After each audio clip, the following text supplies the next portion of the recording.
The Curious World of Mystery. I'm your friend and host for the evening, Mystery.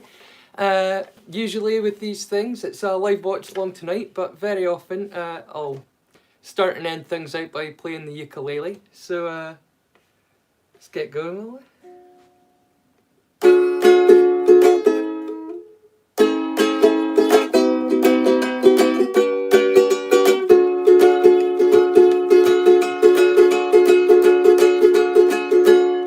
You can't take what I didn't have. Can't lose that I've no got. When I'm happy, you're gonna make me sad. Depend on you, 'cause I'm no. But I started out with nothing, and I still hate me still left.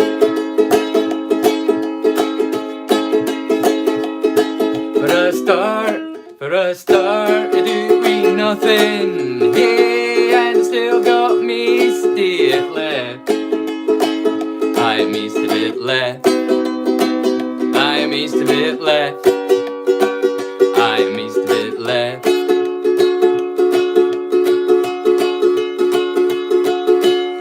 I think I'm doing well, I stone up. Think I'm doing well, I just stone up. Been doing many times. I can, it's true. Never had a copper coin between me and you. But I started out with nothing, and I still hate me still left.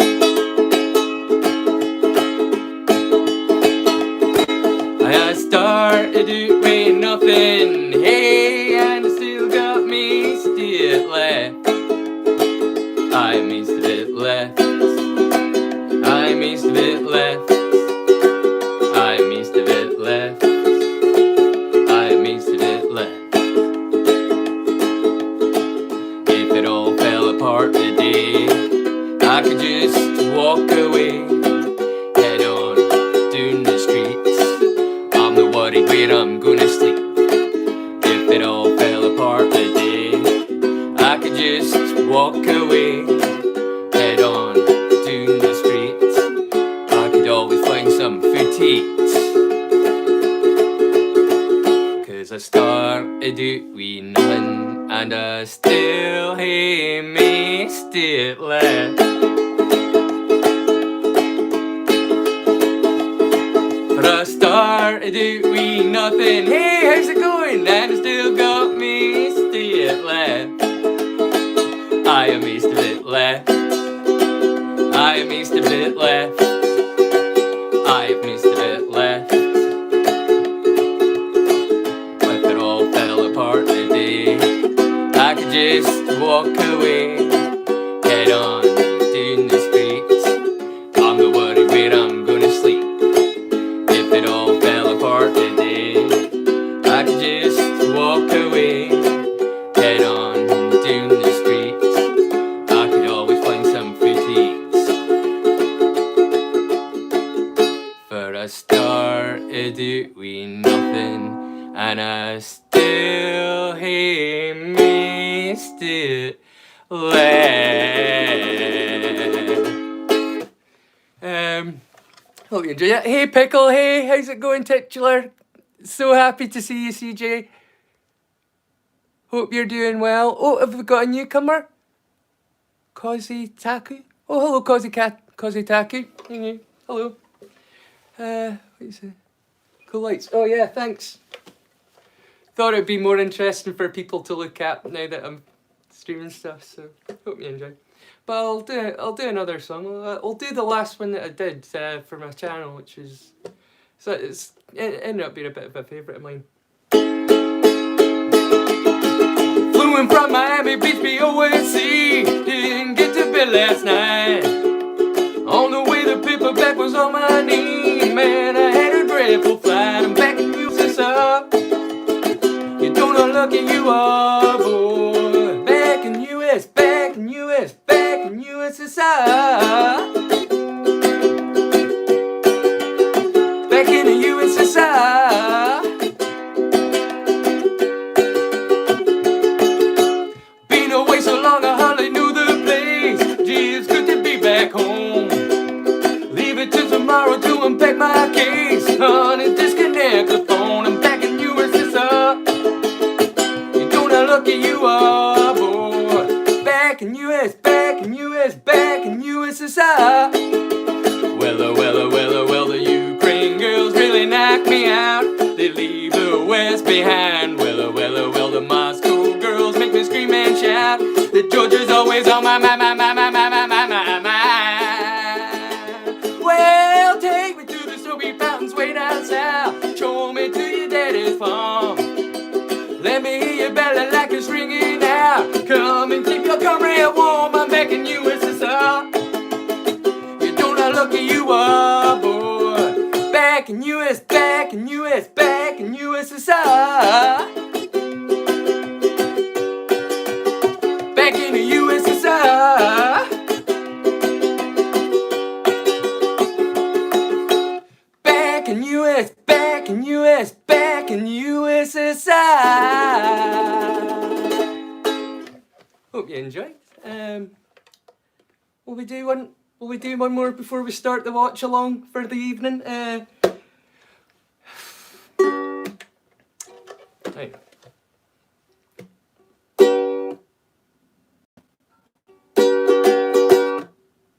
No, I know actually I know what to do. I know.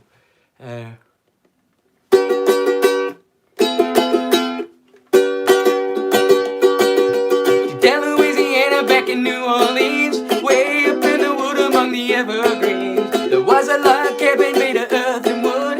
There lived a country boy named Johnny B. Good. He never really learned to read or write so well, but he could play the guitar like he was ringing a bell. Go, go, go, Johnny, go, go, go. Go, Johnny, go, go, go. Go, Johnny, go, go, go. Go, go, Johnny be good.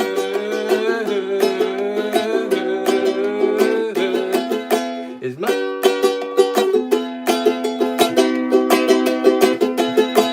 used to carry his guitar in a gunny sack, sit beneath the tree back by the railroad track.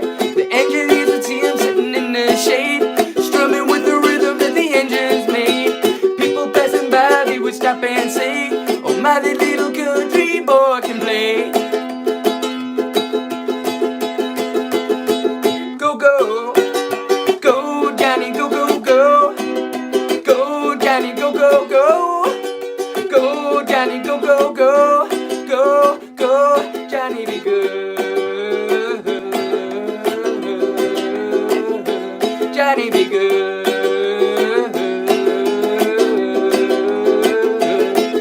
His mama told him one day you will be a man, and you will be the leader of a big old band. People will be coming from miles around just to hear your music playing when the sun goes down. Maybe one day your name will be in lights saying, "Johnny be good tonight."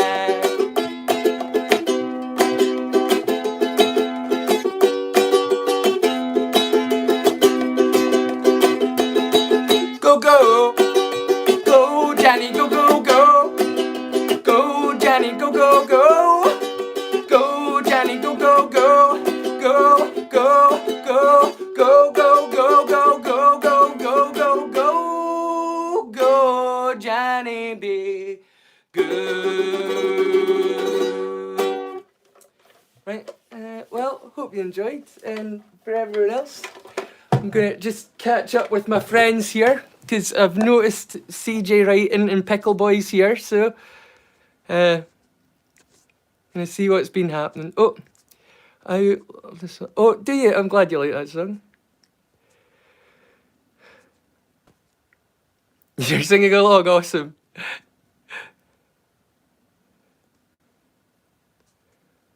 Oh, thank you very much, Crown. I appreciate that. That's kind of you. Kinder than you're critical, but thank you. Oh, that was back in the year. Wait, what, well, that was a little while ago. Hello, newcomers. Yeah, hello, everyone new. What's on the watch along menu? Well, I'm glad that you asked, CJ, because usually I would put up a poll and allow you to pick what I would be watching.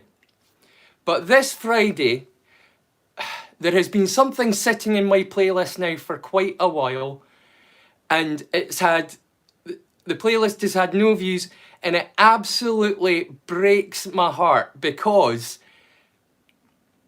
what I have managed to find on YouTube, it's available for free right now, is Dark Meringuhi's Dark Place. I've put it right at the top of my playlist it's underneath Curious Music. I'm sorry I updated that yesterday, but I've put Garth Meringuhi's Dark Place right at the top of the playlist so it's easy to find. That's going to be the watch along this evening.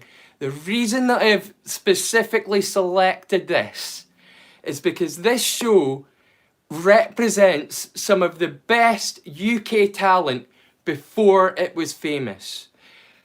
Nick Berry, Richard Ayoade, both members of the Mighty Bush, that's Juliet Barron and Noel Fielding, Julian Barrett and Noel Fielding are both in this as well. It is an absolutely mind-blowingly stellar cast.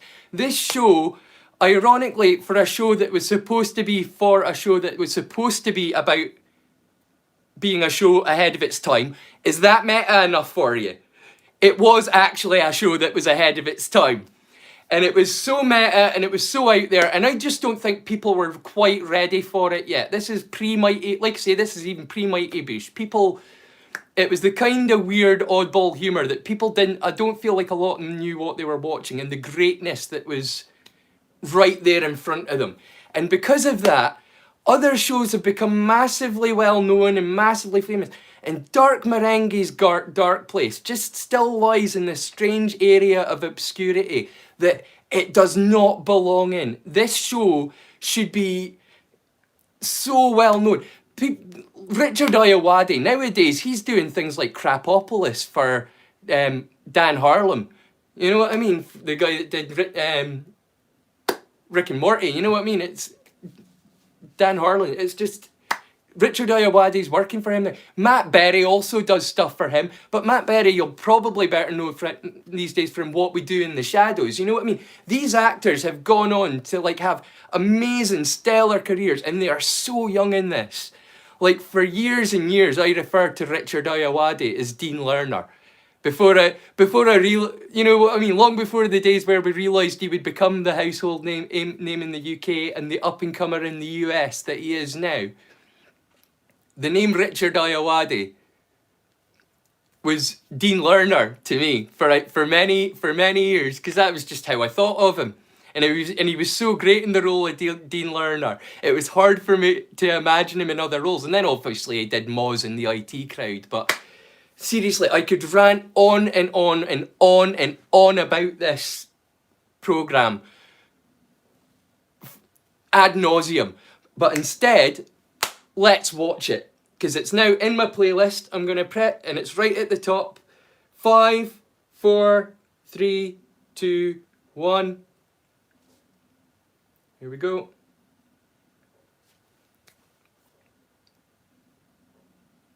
This might be a bit loud, I'm sorry. I will need to turn it down if it's too loud. Sorry, I don't know why this is taking so long.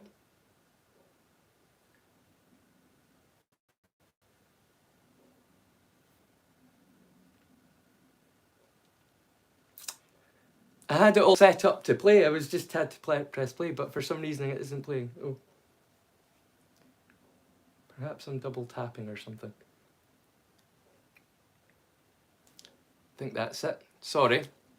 But I'm playing now. Just ahead of the playlist. I've put my titles, so that'll play first. I'm very sorry about this. I don't know. Oh, hang on. Maybe it's got something to do with me having 30 windows open. It looks like my mum's phone. Right. And I'm streaming as well, which isn't ideal. Oh, here we go. Thank goodness. I really like my title music. Take my hat off though.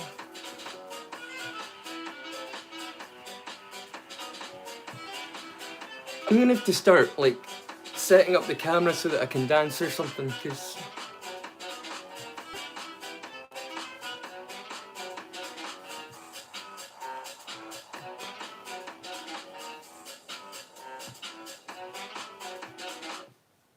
oh, it's over already. 30 seconds isn't long enough.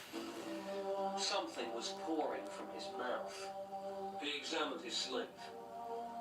I'm smiling already. I just love this show so. I deeply, deeply love this show, and I always have. You know what I mean? That's the thing. When it came out, I was like, how are people not into this? And now, like I say, half the entire cast are now like world famous, and the ones that aren't are certainly national treasures. You know, it's. Hey, Benzie, how you doing? Besnick, I'm so happy that you're out. How's it going? A television program so radical, so risky, so dangerous, so goddamn crazy. It's cheese and mice. I'm feeling rice, and I'm cold as ice, scratching my head. Is it Asian people eat rice? Is that a haiku or something? Oh, newcomers. Does the channel come crawling back, cap in hand and suitably ashamed, asking if Oh, that's well back. could once more retrieve Yeah, I'm doing good. I think that's me caught up. Oh, sorry, wait, the music reminds me of Tom Waits a bit. What, the music from from my titles. Just thought it was a fun little electro swing kind of sound. I'm into that, yeah. Well, I'm into all sorts. You know me. What am I not interested in? You know. That's why I'm doing what I'm doing. I'm sharing all this weird shit. I know. Here we go. Well, I say enjoy. It's genius. He's still doing this character, you know. He's got his own YouTube channel, Garth Meringuhi. He's still playing the character of Garth Meringuhi to this day. It's amazing. I'm Garth Meringuhi, author, dreamweaver, visionary, plus actor. He's just a... You're about to enter the world of my imagination. My dark place. My dark place. Even the music. Like, it's all meant to be, like, made in the 80s. It wasn't. But, like, that's the precept of this. It's meant to be like an 80s hospital action drama with science fiction element. This show, it was just so different, and it still is. I love it so much. Like the bad ed, like everything, the intentionally bad editing and audio, like all of it is just brilliant. And then the interviews with the casts, I just love everything about this show. And how people don't rant and rave about it breaks my heart. Like, they talk about IT Crowd, but they don't talk about this. I don't know.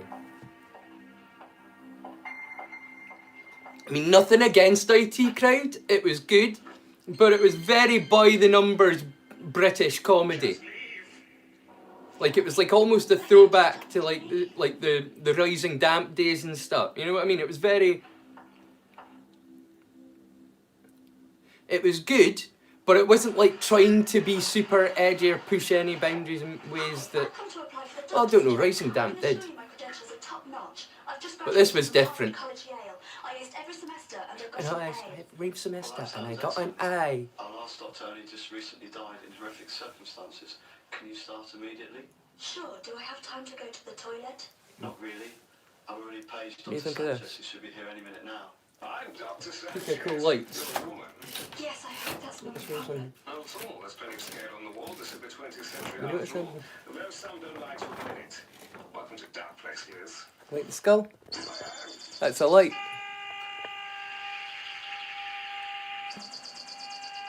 The skull outline. Maybe you can't see it, don't you?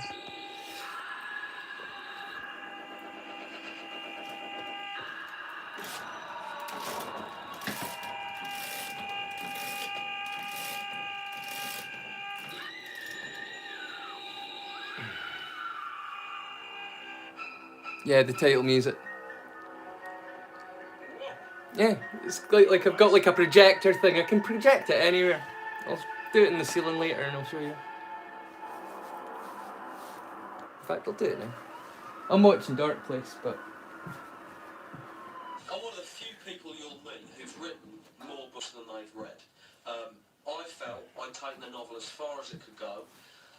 I guess it was inevitable that my imagination... Check this out. would move to television. I've projected it onto the ceiling for you. Read it, scared me senseless, calmed attitude, and I said to Garth, that looks Pretty cool, isn't it? I've been afraid of holding a man's gaze, it's natural. I said, this is going to be the most significant I'm 43. event since Quantum Leap. 43. Not to say that lightly.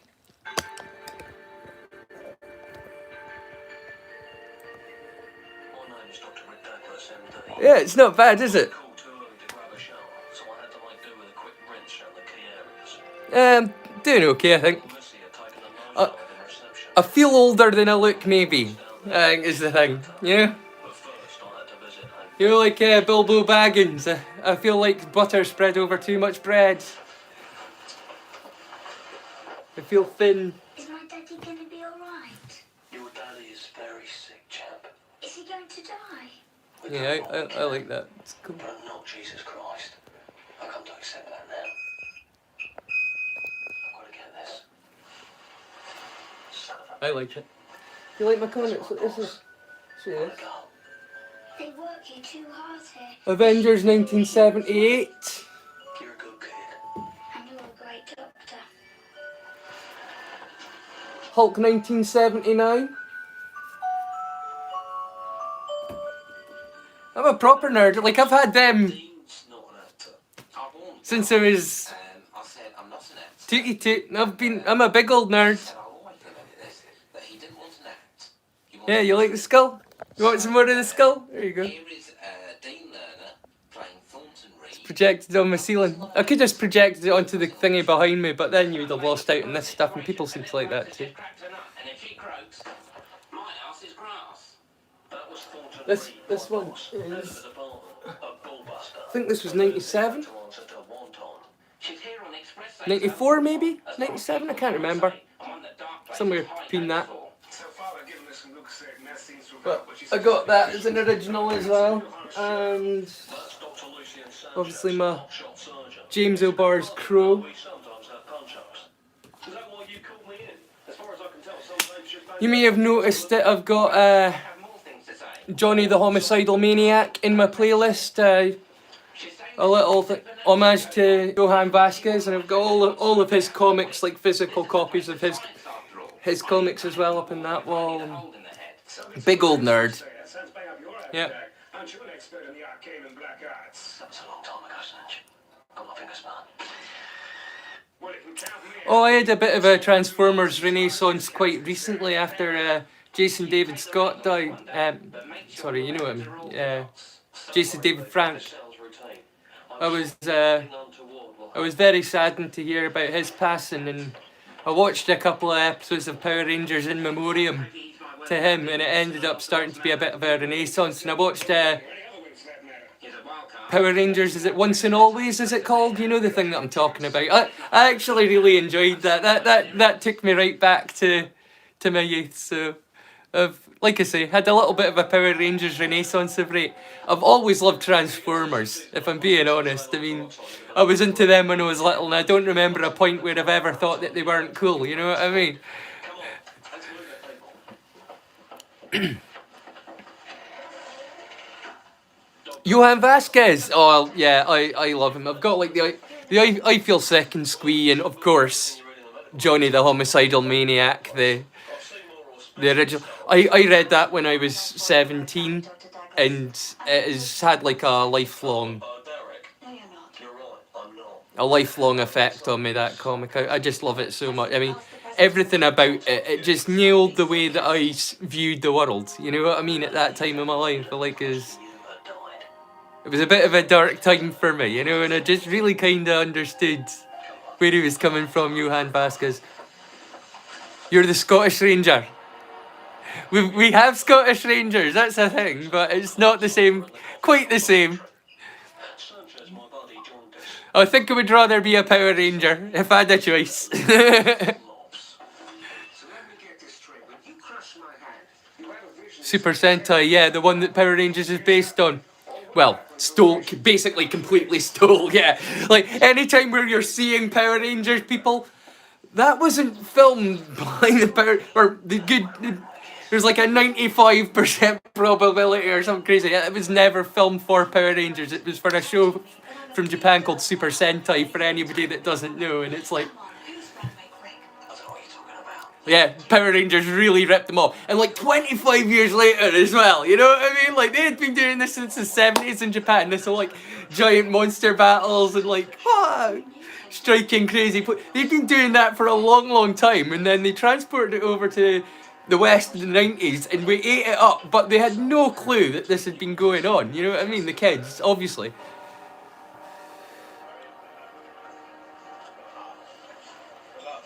Larry was a colleague of mine. I know that feeling, CJ. I know that feeling. Oh my god, what was it? Somebody said the other day. I can't remember what movie it was, but they said this movie is 20 years old now, and I felt a little bit sick. You know what I mean? I was like, We both become. that was never 20 years. I feel like I went to the cinema yesterday to see that. You know, like I feel like, well, not yesterday, but 5 years ago. It's got to be not 20. It's not 20 years. Hey man. We performed the rite and opened the gate. No, me neither. I'm not sure if I could. I'm still waiting to grow up. You know what I mean? Mind you, they do say that boys get older and men never grow up, but I've still been waiting. Yeah, it doesn't. And the thing is, it's because when we're young, time, Pickle, remember? You know what I was saying to you, like the time will fly by before you're able to get back my Discord. Cause my Discord's now like 18 plus because I was never really intending it to be like a place for people of all ages. I kind of assumed it was adults that were only allowed on Discord, and that was silly now, I know that, but yeah, it's now the way that I kind of intended it to be when I started it, because that's why I set up different social groups and different social areas, is because I didn't want innocent eyes seeing things that they shouldn't. And you know, it's like I've been a parent myself. You know what I mean? It's not an easy thing to do. It's hard enough to like in this world of information superhighway to keep things from your children that you don't want them to see too soon, you know, but I didn't want to be a part of that, but at the same time I wanted somewhere where I could be myself and be an adult, and so that's what my Discord's for now. It's 18 plus. What was I saying? Oh yeah, but time and perspective. You're not going to be able to get it for like another 6 months or so, but it'll seem longer to you probably than it will to any of us. 6 months when you're in your it feels like a blink. And the reason that it feels like a blink is because it represents an absolutely tiny fraction of your life. Like when you're a year old, 6 months represents half of your entire life when you're a year old. You know what I mean? But when you're 10, a year only represents a tenth of your life. You've got a tiny bit more perspective, but you're still not able to recognise at that age that time doesn't pass at the same speed, or it doesn't seem to pass at the same speed yet, because you're still learning at that point. But it's only when you get a bit older, like you're 17 now, you'll remember, like, you'll feel like when you were a little kid, you're kind of embarrassed about that stuff, like your mum and dad wiping your bum. You don't like remembering it at this age. You know, when you're 17 and you remember your mum and dad wiping your bum, you're like, oh, that's never happened. I never needed that kind of help. I can do it. I'm a big boy now. You know what I mean? You get defensive about that shit when you're 17. But by the time you're like 30 and you're having kids of your own, or if you have kids of your own, if you decide to adopt, and you're changing those nappies, all those memories come flooding back about the years after you were nappy trained, where they still wipe your bum for, you know what I mean? You remember all this stuff, all the times that you were sick on them, or all the times that you were you remember all this stuff because it's all happening to you. You know what I mean? And it all comes rushing back, and you can't deny anymore that you were this helpless thingy thing. And it gives you more perspective, and time yet again seems to shorten and get long, and it seems to get longer. Like when you're a little kid, you remember the long, long summers. Like you remember being on summer holiday, and you're thinking, was I on holiday for like 3 months at a time? When I was a little kid, it felt like I was on holiday for 3 months. It was only ever 2 weeks. You know what I mean? It was only ever 2 weeks. But sometimes it felt like endless, endless summer holidays, you know, and it was because of your perceived perception of time. It's quite a fascinating thing, and not a lot of people spend too much time thinking about it until they're much older, you know? But I hate to think what it's going to be like in 20 years' time when I'm like hitting my 60s and I'm like I'll be well into my 60s by then, but like, you know what I mean? It's like I'll be, my time, perception of time, will be like 1/20th more than it is.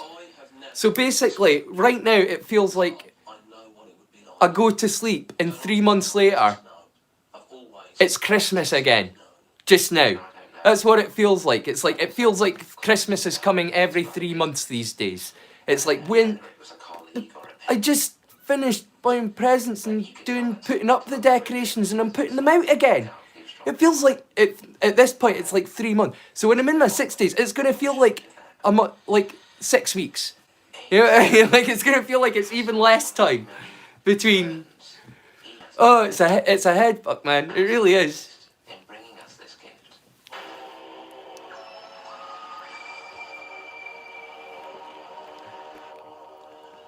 Thanks for explaining the situation. I'm going to give him the rollicking of his life. Yeah, exactly. We're born in the 1900s. We're 20th century kids. I'm a 20th century boy. I'm gonna have to learn that, T-Rex. Yeah, I'm your boy, a 20th century toy. 20th century boy, I wanna be your toy. I'm gonna have to learn that one. It was plain to see you were meant for me, yeah. That's it. Am I owning a crock of shit? Tell me something. Is this hospital called St. Crock of Shit? Alright. Everything about it, the bad timing, the bad editing, I love it. They nailed it. Cool it, Sanchez, or you'll get a knuckle supper. Look, Douglas, you're an excellent doctor. Please, please, please. At some point, anybody that's watching this live thing, somebody please check out Garth Meringuhi's Dark Place. It's right at the top of my playlist at the moment. You can search for it, but if I'm being honest, you're not going to find like a cleaner, more straightforward playlist at the moment on YouTube. If you find going there, you can even skip my first video, my own trailer that I put in to give me an indicator of whether anyone's watching. Like,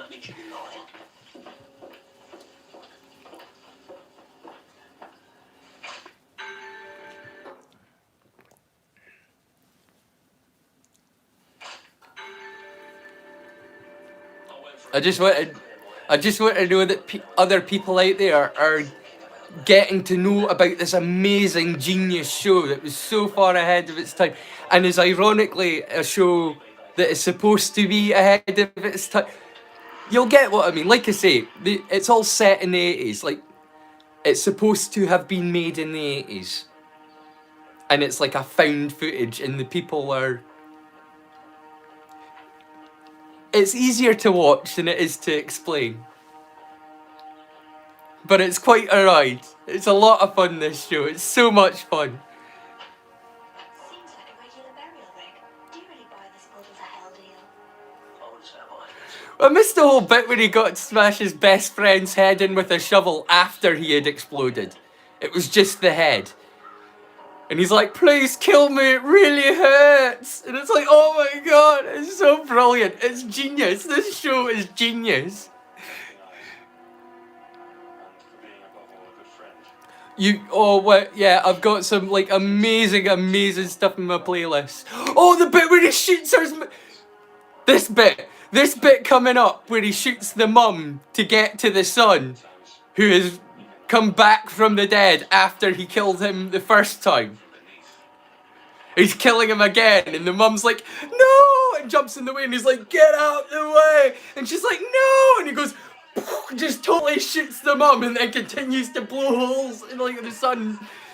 Then gets a shotgun and a flamethrower, and there's so much bad editing going on. Like Dean Lerner's shooting the shotgun, but then he's standing right next to him behind him without a shotgun, and then he's shooting the shotgun again, and then it's back to him, but you can see him back in the back of the frame again.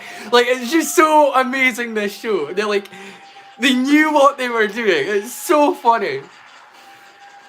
And like I say, it's gone on to prove itself from the fact that the entire King cast is now like Mrs.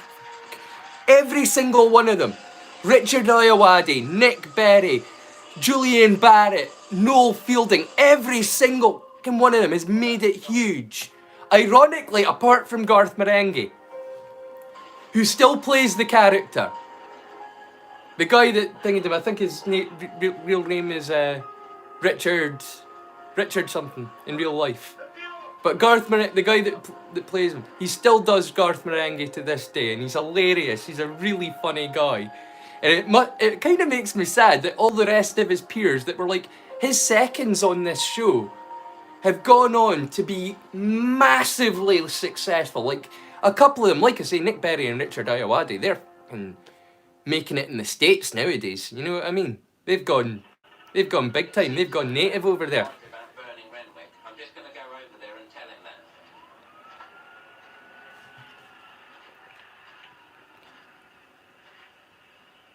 I don't know how, Rick, but you were right. Make a playlist with Goose Night, Gauzy Night.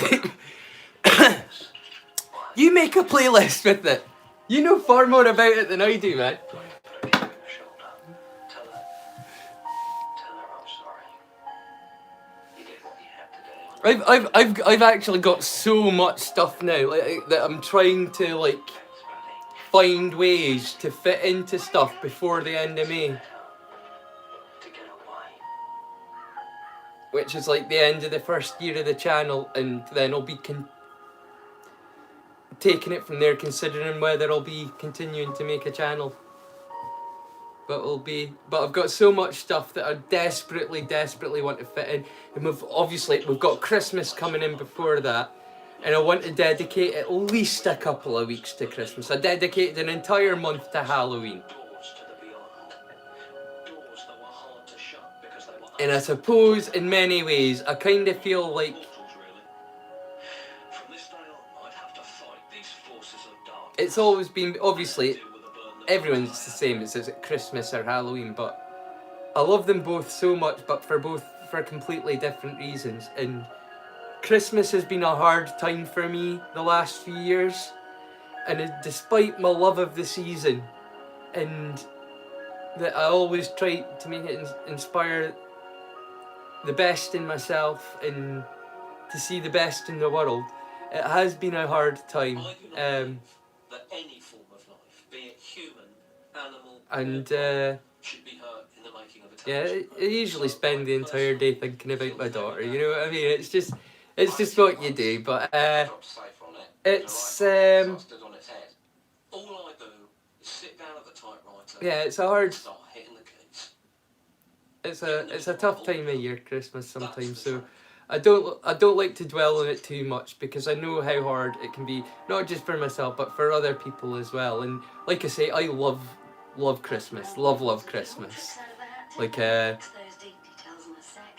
Next tonight we've got an appointment with Death. it's definitely a time of year that I can get behind. You know what I say? Choose kindness. Do you know what I mean? It's peace and goodwill to all men is sort of my thing. You know what I mean? And well, and women.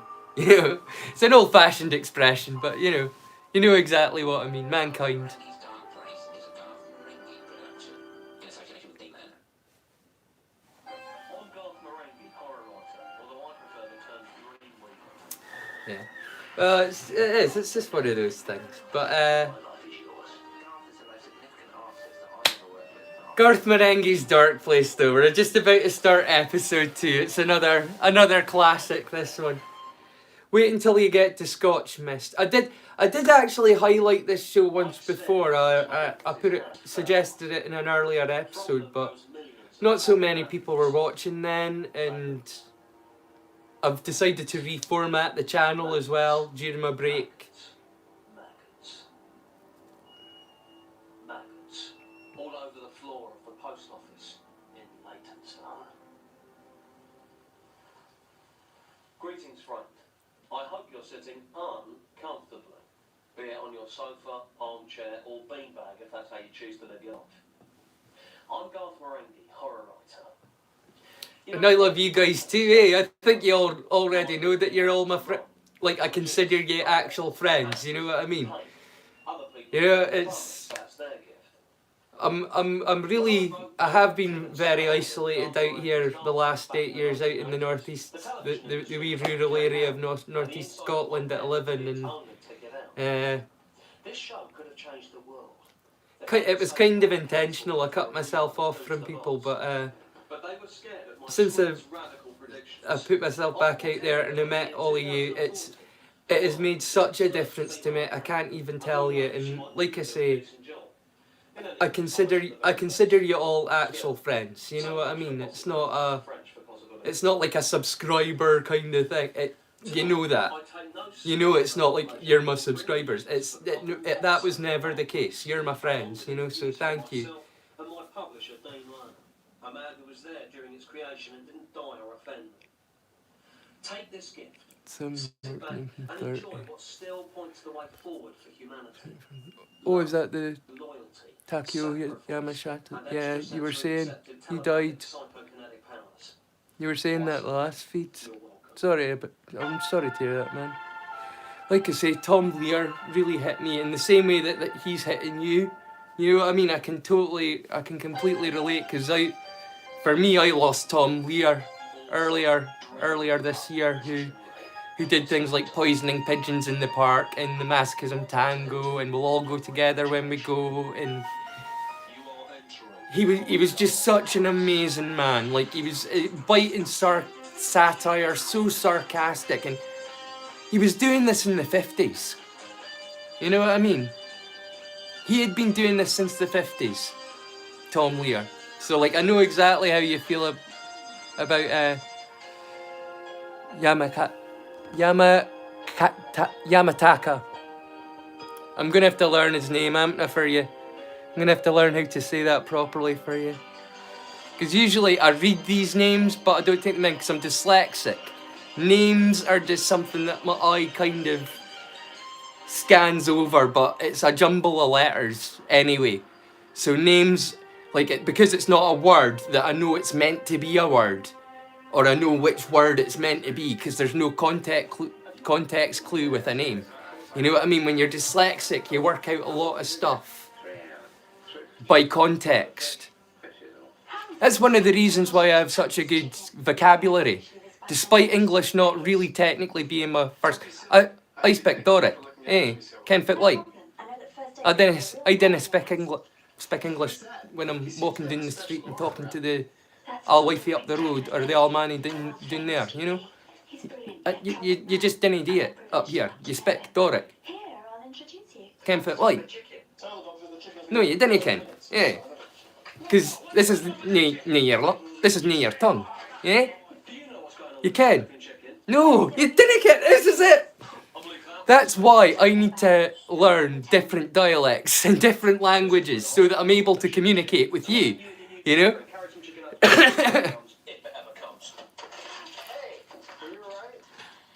No, I mean, yes, I deserve that. Where's this flipping chicken? Who said that? Oh, you're telling me, like, it was almost like it's like Stanley was like the herald of the apocalypse, like a whole bunch of them, like just before and just after. Well, not even just after, right up until this point. People, that's like a lot of the greats have just been like popping their clogs. Of the golden years, particularly. I mean, I know they're getting to that age now, but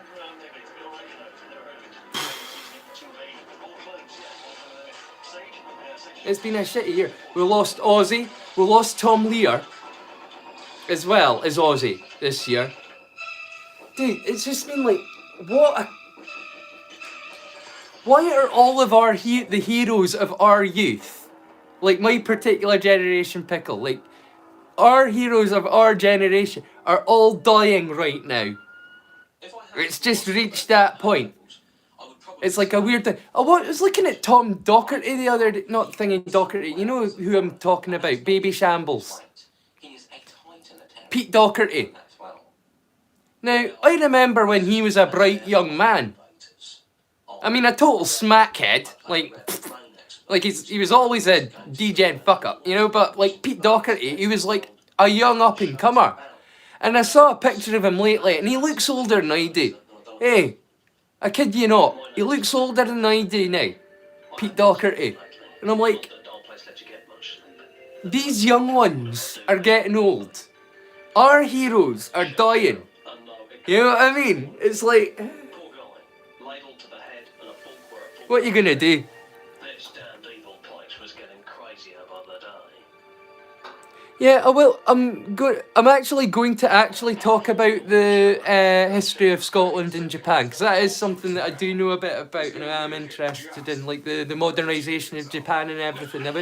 I was very, like, it's a part of history that I am interested in, so I will talk about that. But like I say, there are some things that you ask me to cover that I feel like it would be a bit fake and phony of me, because it would mean me having to like dig into it and research it, and it'd be like brand new information to me when, like I say, I've got so much stuff that I know already that's like pretty fucking niche knowledge. Like, just tell me, Besnick, have you ever heard of Garth Marenghi's Dark Place? Have you ever even heard of it? He might look like he's just fallen off the back of a turnip truck, but he wouldn't run if his ass was on fire. He goes with you, and that's a deal breaker. You know what I mean? It's like I've got so much like of my own niche knowledge that I'm desperate to get out before May. But and like I say, I'm taking in all the suggestions I can, especially when they're ones like you're saying, talk about the history of Japan and Scotland. That would be something that I would love to do a little rant about during a video, just because it's like something that I am interested in and do know something about. But to have to like start researching a brand new topic which I know very little to nothing about to talk about the channel. Maybe in time to come when I know that, if I know that I'll be continuing the channel. But at this point, it's all pretty. Oh, you've seen Garth. Misty, how did I not know that you would have seen Garth Marenghi's Dark Place? It's in the top of my playlist just now. That's what I'm watching. Dean Lerner. Richard Ayoade. Dean Lerner is doing his little bit at the moment. Did you attack the shop? Thanks for your time. Did you attack the shop? Thanks for your time. Kazu Menzu. You know what? The name's familiar, but I've no idea why. What do you reckon? Android? That makes sense. I've not seen him eat or drink anything since he arrived here this morning. It's 1 p.m. now, so Sounds right. What The should God we do? of Horror manga. we might need to get him. No, yeah, like I say, I have probably watched quite a few of his things, but because names aren't something that I tend to pay attention to. You know what I mean? Really, like you'll notice when I do my own things, me trying to remember names is a freaking nightmare. I get names like I once called Milja Jovovich Milja Kunis. I definitely know the difference between them, but I'm just so bad with names, and because I'm dyslexic, my eyes scan over it, and when it comes to foreign names, like names that look unfamiliar and have different things, very often my eyes will just scan right past that part. So I've probably watched plenty of his stuff and never even realised. Dear Dad, we're too late. Looks like our man struck again. Negative search. Hey Misty, good to see you out. They don't look like a killer at all. Guy Looking forward to catching you tomorrow on the street. ate his hands and died right here.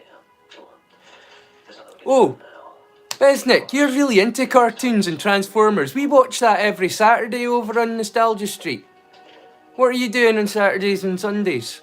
Because that's how I spend my entire Saturdays and Sundays, watching Nostalgia Street with my mates.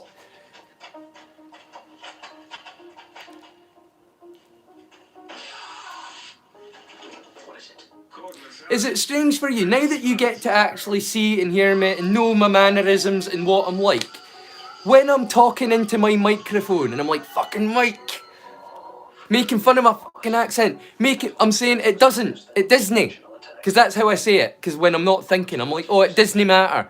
It doesn't, or does not. It Disney. But it comes out Disney, like Walt Disney, when I say it. You know what I mean? But it's like all of these mannerisms and things that you see now when I talk to you in Nostalgia Street. Are you able to like kind of picture in your head exactly what I'm saying to you now? Hey. I'm fine, but I'm having to tread on eggshells because I be Liz. She's got a face like the proverbial. I think it's her time. Well, you can tell her from me, if I felt sorry for myself 5 days every month, this hospital will be up the creek. Sans paddle. Tell me about it. Yeah, then absolutely, isn't it? I mean, she's a right roll pain in the butt. Oh, I'm sorry, buddy. Is that another one of your heroes gone? Toriyama. LP519, this is Douglas. I repeat, this is Douglas. It's ringing. I feel like I got that one right, Toriyama. Everything out of the kitchen sink. Oh, what was his name again? It's gonna drive me nuts now. The guy that did Studio Ghibli, basically. The mind behind Studio Ghibli. What was his name? Fucking... Can't hold these plates off much longer, Liz. I know you know. Don't help me. Don't help me. I've got this. What's his name? No, I don't. I'm gonna roll another long cigarette, because that's why I'm not remembering shit anyway. Yeah. I'll put my hat on. Hope Douglas makes it up here in time.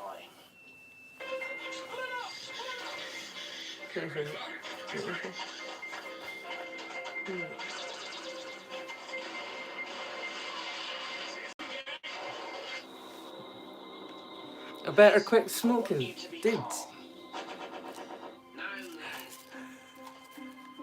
I don't think you understand what the goal is. You know what I mean? It went beyond me doing it for pleasure a long time ago. And I don't even mean what you think I mean either.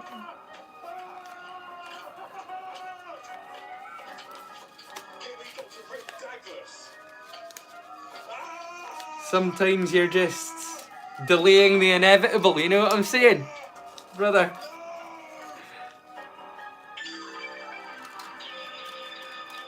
And besides, Jim Fix, eh? Jogged every day, ate nothing but tofu every day, died of a heart attack while jogging at 30. You know what I mean? When it's your time anyway, man. And if mine comes sooner than it's meant to, well, that's a matter of personal perspective. It wouldn't be soon enough. By some standards. It's too late. Ask Emil Cioran. By the time you do, it's already too late.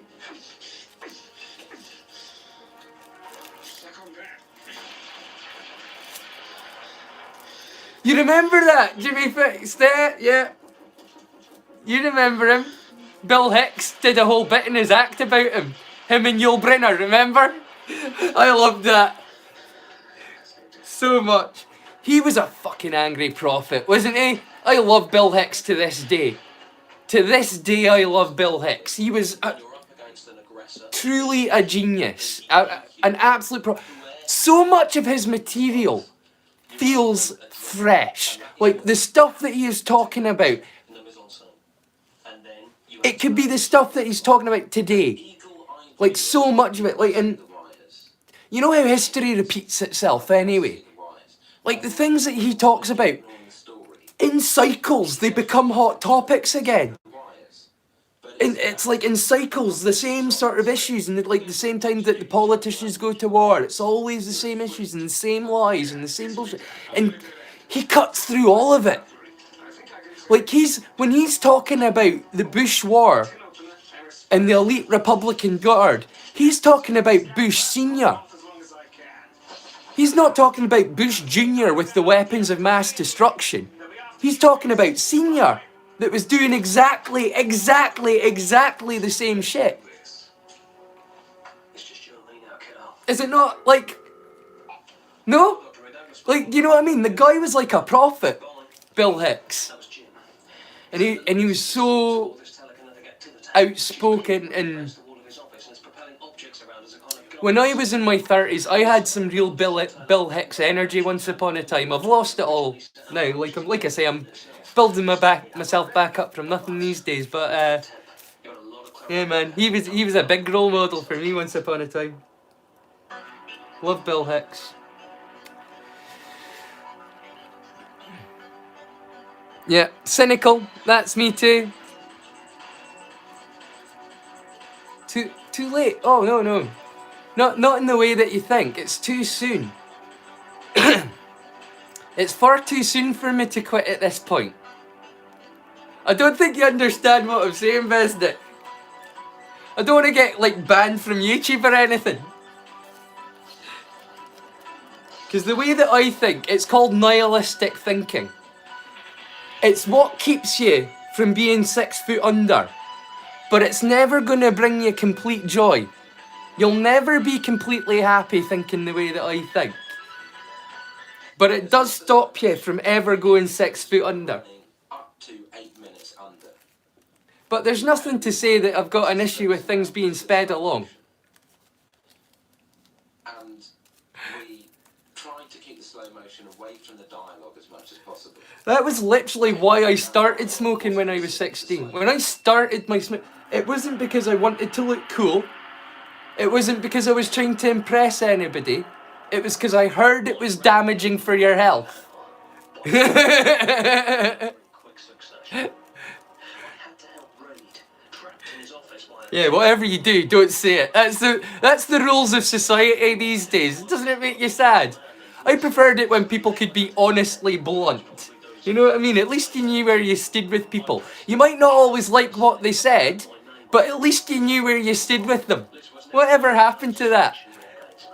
What would she throw at us next? It's my nihilist thinking that allows me to laugh, you see? That's the thing, it's a different thing. It's nothing at all like the Big Lebowski makes out. It's nothing at all like that. It's what allows me to smile, regardless of how I feel. You know what I mean? Sorry, madam was about to get a double. I can always see the funny side of it, no matter what. Lose, fight your shine. Exactly. You see what I mean? It's not about being miserable. Being nihilistic isn't about being miserable. There's a big difference between nothing matters and nothing matters. You know what I mean? There's a big difference between the two. It's how you approach it.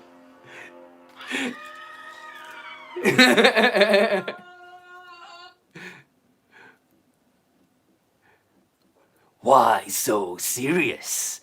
Is that putting it in terms that makes sense to you? There you go. Why so serious?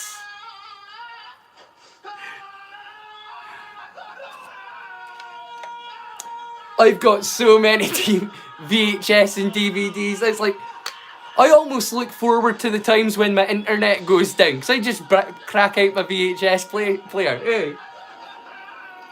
I've got so much wild stuff that I recorded off the TV back in like the late 80s and early 90s and shit that I've still got on VHS, and I think probably doesn't exist anywhere else in the world, except in my attic in a box of cassette tape. You know what I mean? I wish I knew how to download stuff.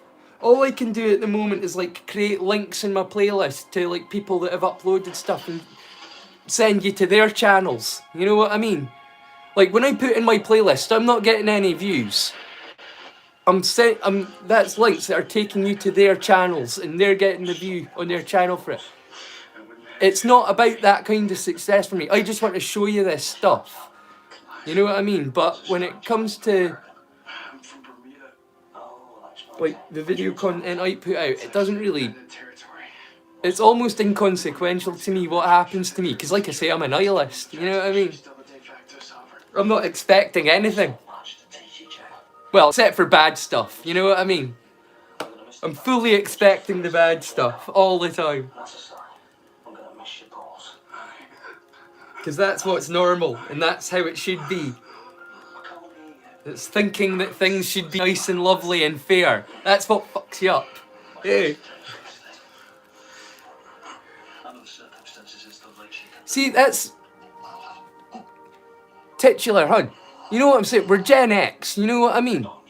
We don't give a fuck. You can't offend us. We're unfucking-offendable. And if we are offended, you better believe it's something you should be offended by. You know what I mean? Breaking those primal laws. You know what I mean? Like, if we're offended, you are fucked up. We haven't, like,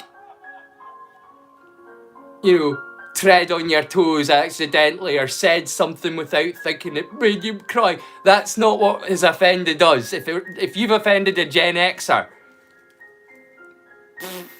I don't know what you've done to mess one of us up. Because we are pretty much unoffendable. Dead baby jokes are our bread and butter, man. We don't care. Yes, Liz. Thanks for the note. No problem. The procedure to extract psychokinetic... Well, that's it. It's not that we don't care. It's that we don't give a fuck. We care. It's been told Like, that I obviously care. I care about a lot of things. I'm interested in everything. I'm interested in people, especially my friends. You know what I mean? It's not that I don't care, but I don't give a fuck, ultimately, because I understand the long game. That we are fucking dust in the wind. The fact that we take any of this so seriously is such a joke. Any of it. Because ultimately, the mankind, the chances are it's doomed. It might not be this generation, it might not be the next, it might not even be the one after, but one day, Go knuckle to knuckle with anyone in authority, will Jimmy Dean? chances are we're not going to be one of the grabby aliens. You know, if you know about the grabby alien principle, One another, you know, that it weren't just one way. the grabby alien theory, it's like a brain exercise. Body. He'd have used it to thank you. Well, Helps to give us some kind of perspective on how old the universe is and where we are in the timeline. It's an interesting one. Look up the grabby aliens principle Screwdriver. if you don't know about it. yes, I prefer a beer.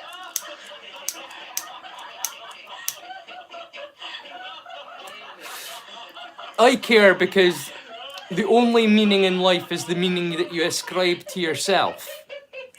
But all meaning is hollow unless it's shared meaning. Life has to have shared meaning for it to feel like it has anything. The most beautiful sunrise is nothing but a clutching vapor of gases I can get upset at the slightest thing. spewing radiation across the solar system for no other reason than it's there. The most beautiful sunrise means nothing if you're alone. Even though that's only fair. It's hollow without shared experience. If you were the last person left on Earth, what would it mean to you? Yeah? And one day that might well be someone. We like to think that we're so immune to the ravages of time, that we're somehow better than the dinosaurs that were around far longer than we have been. Hey, the dinosaurs were around a lot longer than us, and they disappeared, you know what I mean? It wouldn't be an ideal way to work.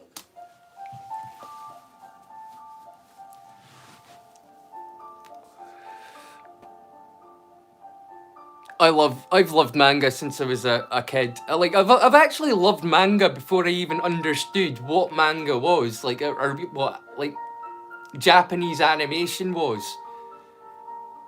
You'll see quite a few things in my playlist at the moment, Besnick, like, Around the World with Phileas Fogg and Dog Tanyan. These were all shows that were like French and Spanish-based studios and stuff hiring out to like Japanese studios to do their artwork and stuff. And Japanese artists, it's like they've been influential even in Europe in ways that I wasn't familiar with for many years after the fact. Like, I'd loved these shows and never realised that I was watching Japanese animation. Horror writer, although I prefer the term dreamweaver.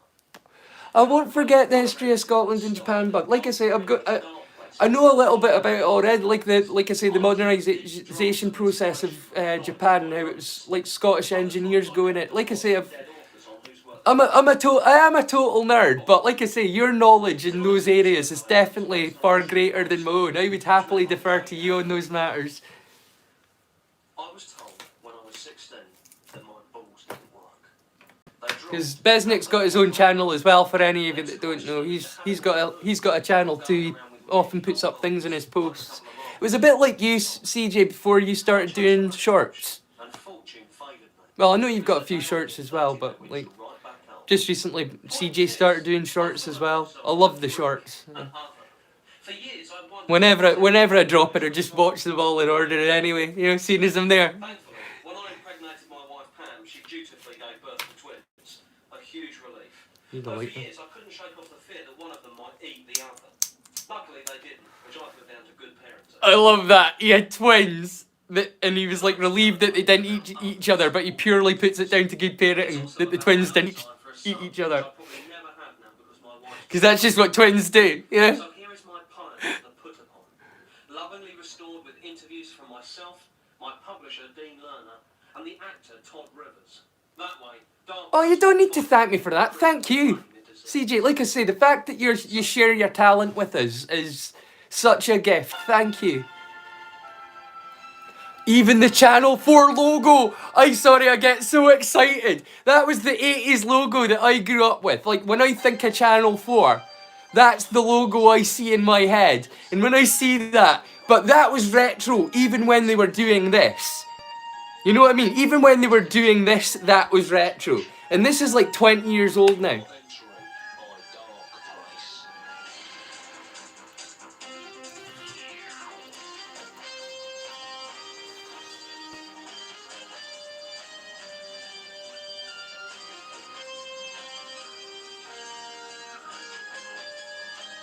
Oh, very good.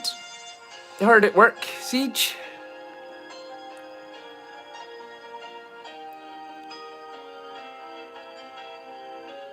Yeah.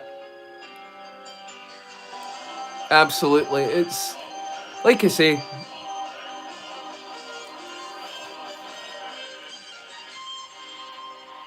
the Scottish people, we call them clans, but that's just a fancy word for tribe. We're a tribal people. In the same way that like the Africans are a tribal people. And the Native Americans are a tribal people. Scottish people we're a tribal people. Like, by our nature, like within our country. Like, I know countries tend to be tribal, but what separates us from, like I say, like Native Americans and Africans, we have within the same country different tribes. We are, we war with each other, you know? Like, that's like one of the defining qualities of a tribal people, is that they are constantly at war. That's what keeps them tribal. And it makes us a very warrior-like people. So like when you go over to places like Japan, which are like civilized before civilization was in it, you know what I mean? Like they're having baths every day, like making soaps and perfumes, and you know what I mean? Like they were sophisticated and civilized in a time where we were still barbarian. We were still like running around in animal skins, you know, or nothing at all. And it was cold up here, you know what I'm saying?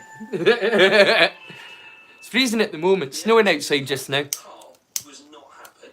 However, I had taken him aside that morning and explained to him what was going to happen. Oh no, I finished my tea. The crew down to about 10, 12 people. The guy who was I love it! he was a man whom he knew, and until that day trusted. He was a man who he knew, and until that day he trusted. And just until that day though. I think it's very sad that we've had to pick like that people are too frightened of that. I mean, I just think it's pathetic. You know, we've all got one. Let's get on with it. I love it! I think it's sad that we had to pixelate out that penis. We've all got one, come on. Thomas Blake Glover and Richard Henry Burton, yeah. Like I say, I'll brush up on it before I do any videos, my man. But it's an area that I'm interested in.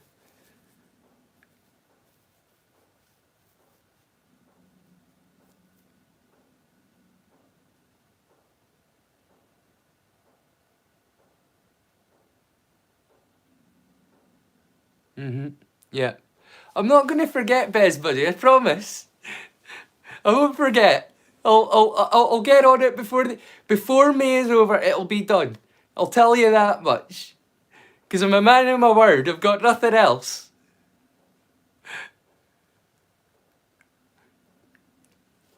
I'm going to make a cup of tea. 1 second. Ugh.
Yeah, I always do research. My problem is that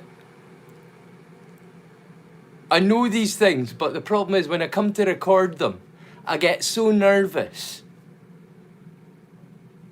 that fluff. Like I say, I once called Milja Jovovich, Milja Kunis. I've had a crush on Milja Jovovich since I was a young man. Hey, and I still managed to get her name wrong because I'd been talking about Milja Kunis earlier. Ugh, I'm just like that. I'm a muppet.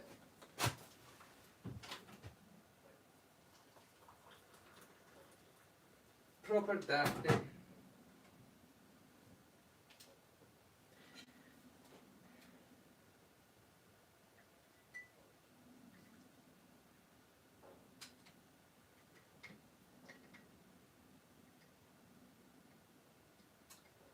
We actually have a word for what I am here. It's a numpty, is the word that we use in my part of the world.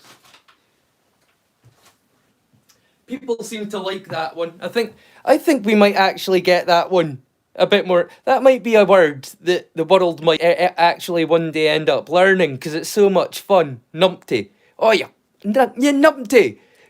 Or you wee numpty. You know what I mean? It can be used in a few ways, but it all means it's a fun one. You numpty. But that's what I am. I'm a numpty.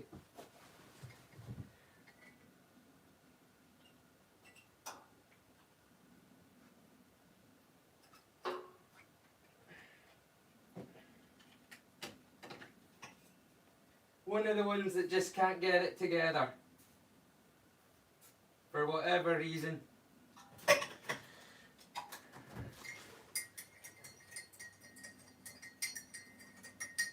I would like to claim stupidity for my reason, but I don't know if that's always the case.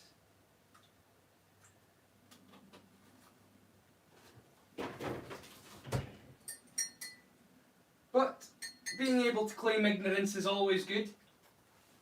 Just ask any lawyer about plausible deniability.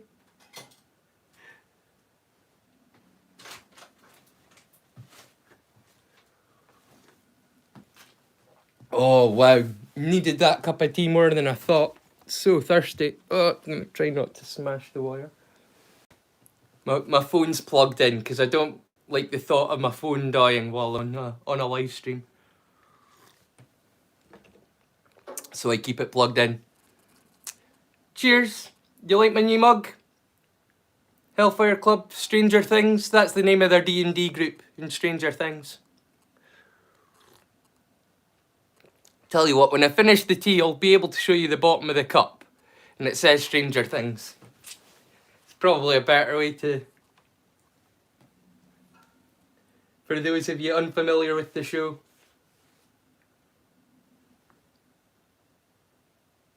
Oh. Oh, wow. Breaking news to me. Yesterday, it looks like Metatron's finishing his channel. It might be clickbait. I hope it's clickbait. This video will be the end of my channel. This is it. One day I go, oh, that's sad. Metatron was a really knowledgeable guy. You know, like, you know a lot about, like, Japanese history business. He was like that with, like, Roman history and Japanese... Like, he was an historian. And he had a channel, and he was brilliant, Metatron. And now, it looks like he's had enough of it. YouTube have finally fucked him over one last time and he's done. Well, that's really sad. What can I say?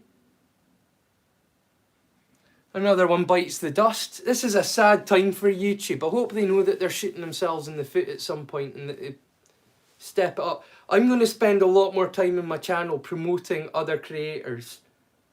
I did actually mention Metatron already on my channel. Hey, I did mention him like during my Swords and Sorcery special. He was one of my content creators that I recommended along with Sellsword Arts and Shadiversity and Robin Swords and Schweizmere Academia and Dequiatem and he was one of the Hema creators that I recommended during that week. Metatron. Next to Matt Easton of Scholar Gladiatoria. Oh, that's sad. Another one bites the dust. What are we going to do about YouTube, folks? It's like it's meant to be a place for creators, content creators. But it's not anymore. What are they doing? What's it going to be? What is the kind of shit that they're trying to push now? If this isn't what... Because this is what I wanted to watch. You know what I mean? Like, people like Metatron were the kind of people I wanted to watch. And they're getting squeezed out now.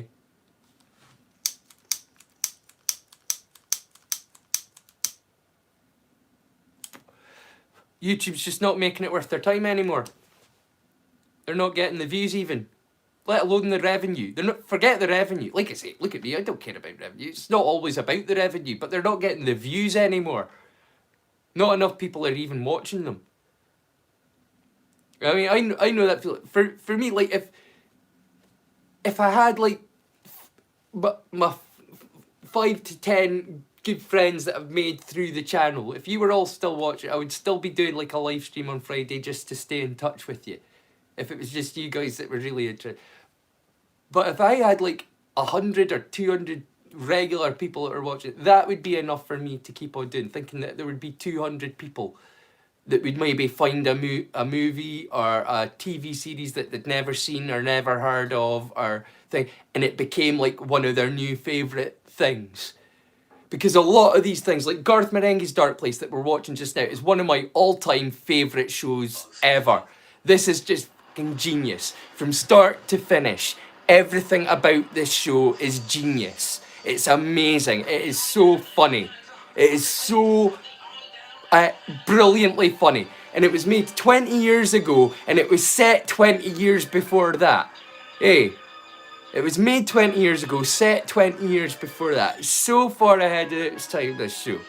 It's amazing. It's so funny. Please, please watch it, because it's one of my favourite shows, and it's on YouTube for free at the moment.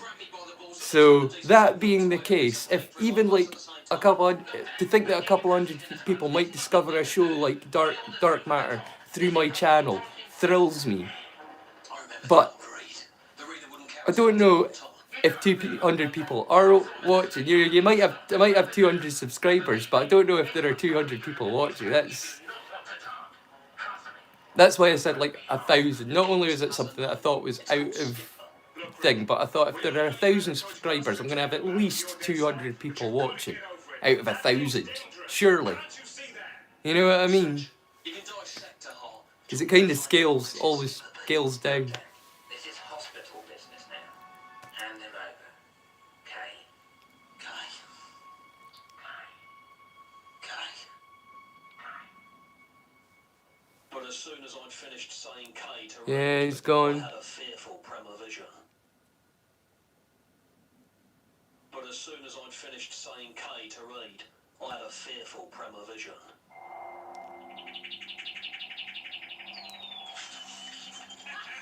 Yeah, Metatron, he's a content creator, and I think this is his last video. I'm doing a live stream just now. I'm not going to watch his video while I'm doing the live stream, but that's kind of knocked me. It's just come up in my feed just now that because he's been complaining about the way things have been going for a while. But I think that's the last straw for him. I think that's the last we're going to see of Metatron. He was a really, really, really knowledgeable guy. Besnick, go check out Metatron, because he's right up your alley, mate. Hey, Metatron. He's right up your alley. He knows a lot of stuff about like ancient Japan as well as like Roman stuff as well. So there's like a whole other field of interest and stuff that you can learn from this guy as well. And he knows so much about armor and weapons as well from the periods and from the areas that he's an expert in. I've learned so much from him, and now he's going. I hope you get to learn lots from him as well, bud. Even though he's gone now. That's why I like the thing that I'm doing this. I feel like I'm leaving something, even if I end the channel as it is after a year in May. What I've done will still be there. You know what I mean? Like I've made this playlist now. This playlist is there. That'll be there after I die, you know?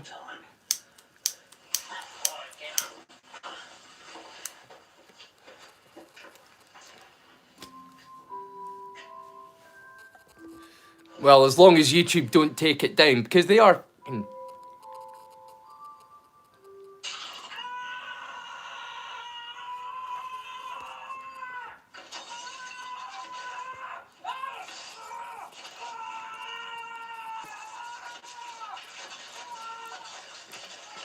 No, YouTube is dropping the ball. Like, yeah, the people that well, not made it, but have been changing the algorithm, like adding things that make them money rather than promoting quality content, which is what the focus should have always been on. And now there are quality content creators that are just getting destroyed by YouTube. It's time to go. If there's anything I can do, anything. There is one thing. Just say the word. Another chance. It's been taken. Well, he's an historian, Metatron. If you're interested in history, or you're interested in like specific kinds of like exactly what like a Roman soldier would wear, or what kind of gladiators there were, and what kind of equipment they would be equipped with, you know, the names of the, like I say, like all kinds of like really interesting. Well, it's interesting if you're into history and you're in art like me. It might not be your cup of tea, but it just really makes me sad that he's. It looks like he's done with it. I mean, he might not be. I'm really fingers crossed it's clickbait, but saying this will be the end of my this video will be the end of my channel is pretty black and white sounding. It's not like the thingy on it. It's. I think he's done. Sounds good to me, but I got a job to do for you to make a post for you just in case. Okay. I lived in... I'm not gonna say your...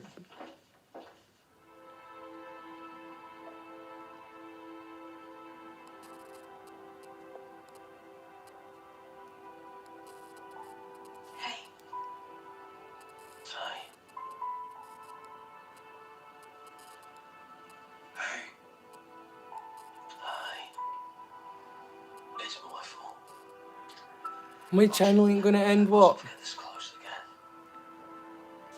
again. You're saying my channel isn't gonna end in a year? I've lost some vision in the left eye there. Oh, dude, I don't know. Like I say, we'll see how things are going. But like I say, this isn't a time these days to be a content creator on YouTube, because YouTube just...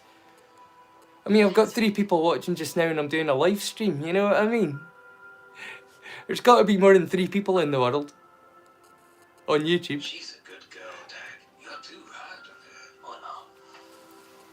I just don't find I know there are far better live streamers than me, like they do it for a thing, but this is a side thing for me, the live streams. It was always going to be like doing videos, really. I only discovered live streams after watching Awesome Billy. Yeah, Hey, something like that. Come on. Let's get out of here. I'll buy you a drink down the train. it wasn't something that I did with live streams. I wasn't interested in them. You know what I mean? I'm a Gen Xer. What do I know about live streams? You know, like live stream is what goes on outside like 5 minutes down there's the Bogey River. That's a live stream. You bet. You know what I mean? I'm an old, you know, despite the lack of grey hair and wrinkles, I'm an old guy. You know, that's what a live stream was to me up until 6 weeks, like Sure thing. 6 months ago. You know. I've been pound foolish. I can see that now. And that takes humility. Nothing could take the place of my son. Not even a pet. Though I would like Okay. Do you think there's great success in what I do? Is there? Like I say, all I want to do is show people what's already out there, and maybe like I say, make it worth me being here by like talking about the things that I'm interested in, playing a little bit of ukulele, telling the odd joke, you know. undoing. But I'd need a scotch before I told you about that one. All I'm saying is it involved a hop and the blades of a I've got the Magna fart at my disposal. I've got the little book of you know what I mean? Like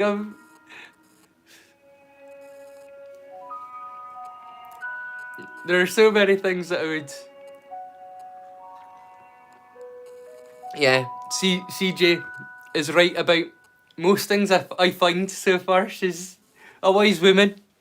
The pube on the pipe metaphor came from a real life incident which I observed in the We've rarely had any crosswords, titular and I. Because mine are grey, or indeed white. So I can't take credit for that one. In the end, I picked up that pube. I'm glad I did, because it made that chance a better place to be in. And that is my question to the government. Are you prepared to get your Yeah, well, that wasn't my goal. That's exactly what I was saying. This has all kind of happened by accident to me. Hey, like all of this happened kind of by accident. Like I started it, and then it was like, oh, I'm starting it, and something's happening, and I'm making friends, and I'm still making friends and feeling like I'm making a difference. And like sometimes people will drop things saying, I've never seen this show before. I really love this show. How have I never heard of it? And it absolutely makes my day. You know what I mean? To know that somebody who was like a big old nerd had never seen a show, and they're like, how have I not?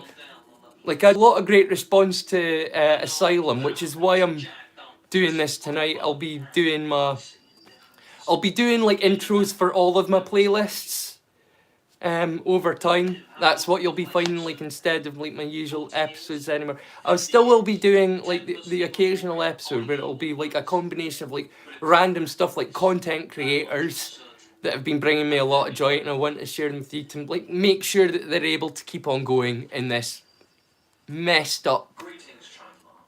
Who am I? cesspit that YouTube has become of like greed and money over quality. Unconscious. You know what I mean? That Perhaps you've met me at a book signing. this whole thing that they're doing over the last, that they've been implementing slowly over the last couple of years. You've seen them trying to slow things, and it's getting to a point now where they're having enough. They're leaving, like Metatron. And what if it and its rat brethren took over and ate Parliament? When I run He was one of the greats, you know what I mean? He's like right up there with like Matt Easton or Shadiversity. The fact that Metatron He's an institution. The fact that he's leaving, that should be a big old red flag. Woo, woo, woo. Warning sign for them that their channel is YouTube is destroying itself. That should be a massive warning to them. If somebody that's an institution like Metatron is leaving. A future shock that'll shit you up. I'd like to dedicate tonight's episode to my wife Pam, who deals with the bulk of my admin. I love it. I love this show. I'd like to dedicate this episode to my wife, who does most of my admin. I'm Garth Meringuhi. That's why he's doing it. You know what I mean? Plus actor. I'm a visionary plus actor. About to enter the world of my imagination. You are entering my dark place. Yep, that's what it's all about. The golden rule doesn't change. It breaks me, man.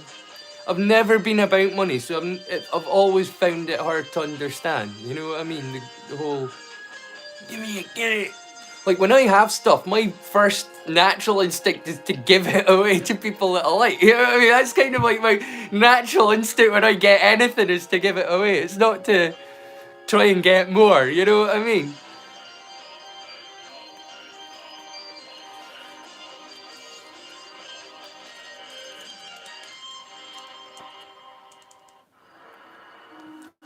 Yeah. Well, who knows how long I've got left, man, so I'm willing to do anything. Hey, I live for right now. Tell you that much. If I could find out who was responsible and put an end to it, I'd be on board. Hey, bud, just give me 2 ticks. My mouth feels like somebody boxed a cat in it.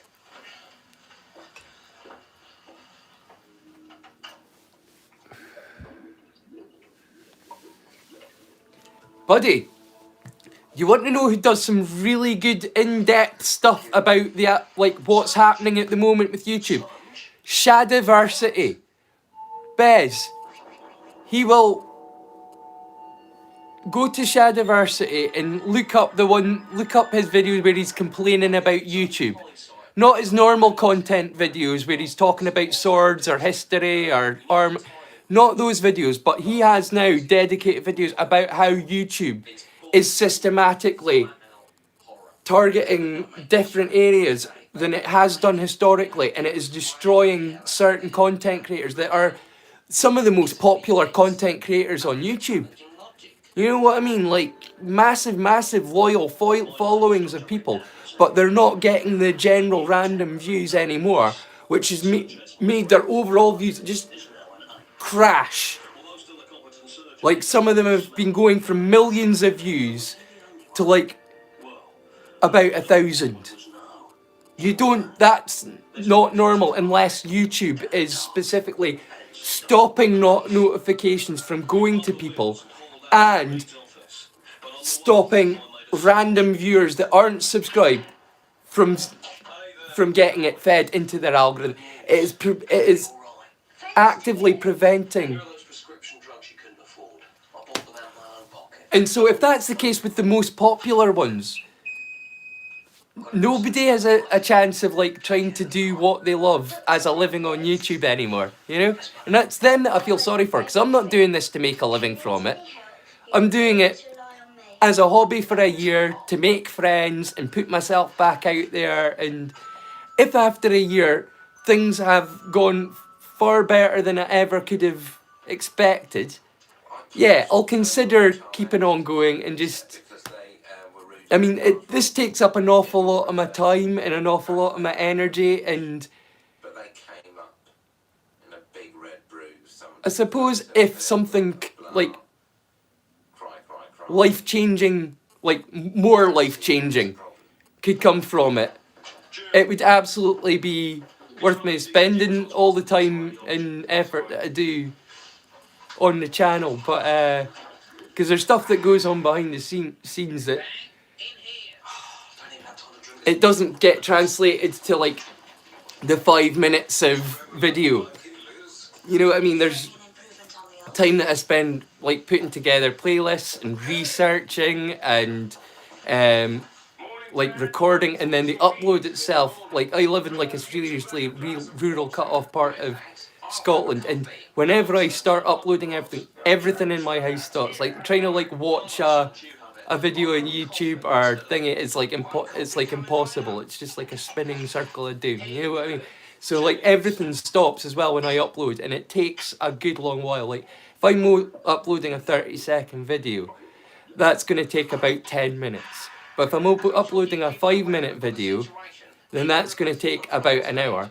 And if I'm uploading like 3 5-minute videos at once, I can pretty much give up on my evening and I'm having to sit and entertain myself with my ukulele. You know what I mean? So there's things that are going on behind the scenes that I'm putting sacrifice into the channel. And as much fun and as much fulfillment as I'm getting from it, and the fact that I'm getting to make friends with all of you lovely people is amazing. But it is time and effort. And so like if after a year things don't look like I'm getting enough viewers to warrant like me spending all of my time and effort and energy in, I will be cutting things back and just be like doing like the odd live stream, and maybe just the playlist without me playing ukulele or hosting or doing little chatty talky bits, or you know, poetry or quotes or any of that stuff. I'll just do the playlist. But that's only if things go poorly. If things go well, I'll continue on and I'll keep on trying to improve and improve and improve. And like I say, with no agenda of creating, well, just wanting to get the message out there that there's these like amazing shows that are still existing on YouTube. And content creators, just because YouTube isn't promoting them anymore, doesn't mean it's not there. You know, you just need to actually search for it. Or find people like me that will actually put it in playlists for you to find. Like, there are so many amazing people on YouTube that only make playlists. Hey, and I love their channels. And I feel like I've got a good sense of who they are just from their playlists. Do you know what I mean? But these people have never been promoted. Do you know what I mean? It's only like I find these people by like watching a movie and going, who uploaded this movie? That person uploaded that movie. That person's a fucking legend. I'm gonna like their channel, and then I'll look at their playlist and I go, wow, they've got a lot of great films or a lot of great TV series. Do you know what I mean? There's a lot of people that do that kind of thing, and it's just playlists.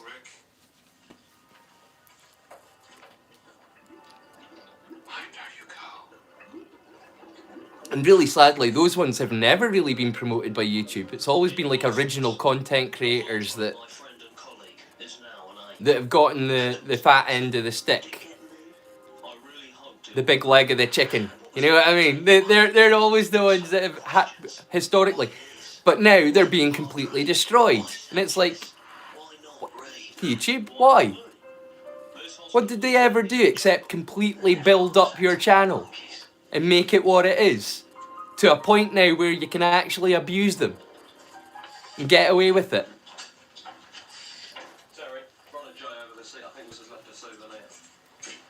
Because that's what it is for like successful content creators these days. It's just an abusive relationship with YouTube.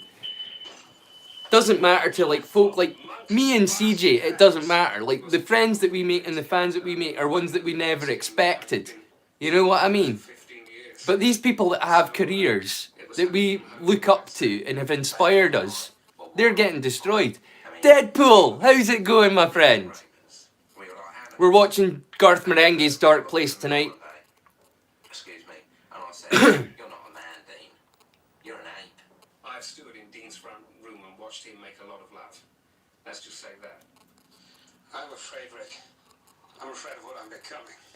Happy to still see you out, Misty. Yeah, that's me. Have I not bored you off yet?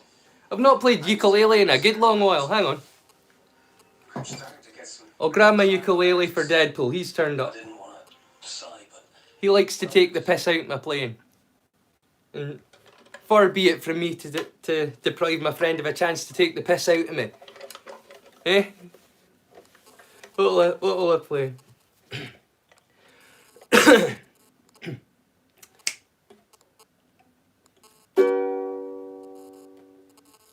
You change your mind, like a girl changes clothes. Yeah, you be a mess, like a bee, I would know. Yeah, you always speak, always think critically. I should know that you're no good for me. You're hot and you're cold, you're yes and you're no, you're in and you're out, you're up and you're down. It's wrong when it's right, it's black and it's white. We fight, we break up, we kiss, we make up. You don't really wanna go, oh, oh. You don't really wanna stay, cause you're hot and you're cold, you're yes and you're, yes and you're no. You're in and you're out, you're up and you're down. Someone call me a doctor, got a case of love glaucoma. On this roller coaster, can't get off this ride.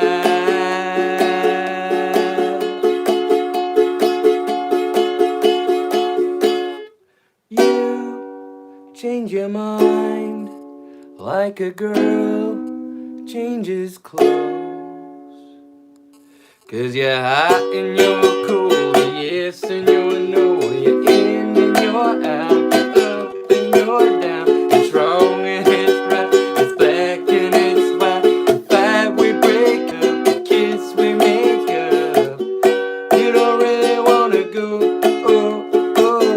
You don't really wanna stay, cause you're hot and you're cold, you're yes and you're no, you're in and you're out, you're up and you're down.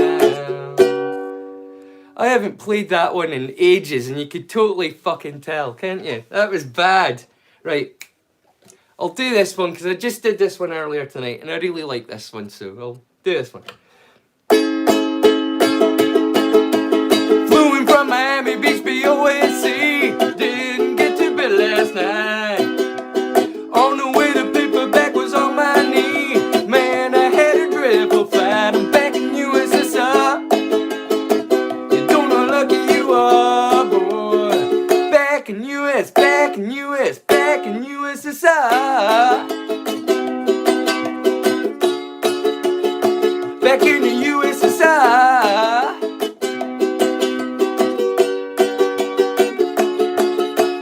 Been away so long I hardly knew the place. Gee, it's good to be back home.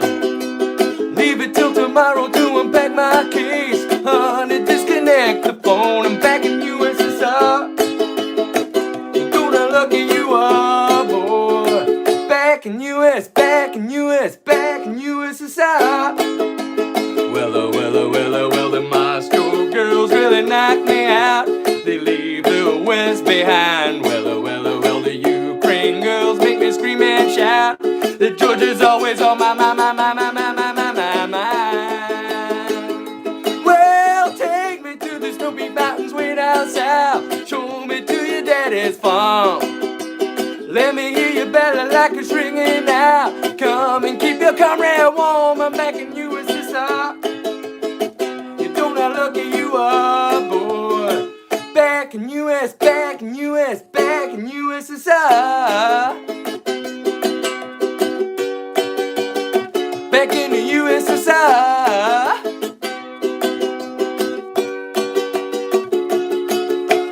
Back in US, back in US, back in the USSR.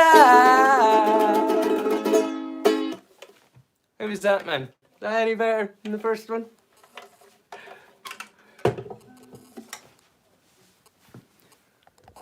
Nothing at all. No response whatsoever. Fine, fuck you, buddy. I thought it was better than the first one. I hadn't played that in... can't even remember. It's been a good long while since I played that one. I'm gonna turn Dark Place back up because I'm missing my favourite episode for you, you mother... This is actually my favourite episode. Kalamazoo! The Ape Man episode. It's just a total blatant rip-off of Planet of the Apes. Even the makeup. It's not that bad. Even Planet of the Apes didn't have special effects as bad as this. It's so good.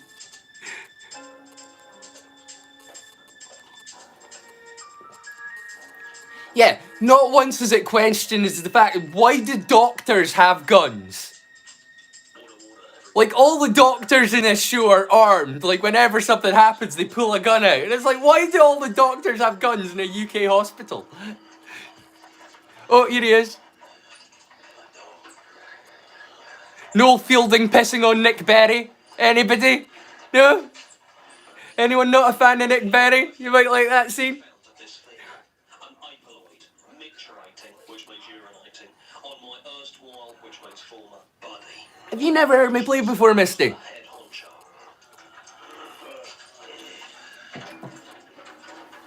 Oh. Can't believe you've never heard me play before, Misty. Kalamazoo! I'm gonna miss more of my favourite episode, because seeing as you've never heard me play before, I'll play something else for you. What?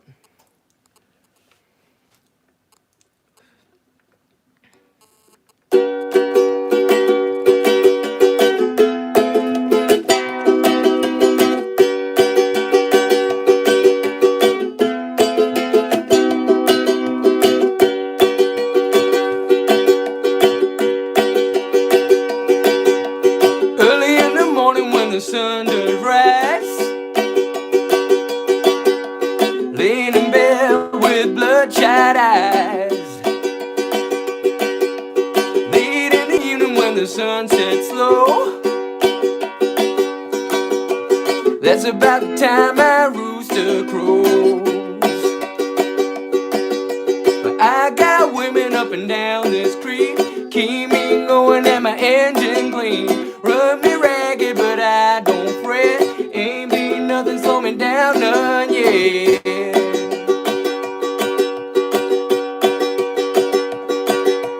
Get me drinking that moonshine, get me higher than the grocery bill.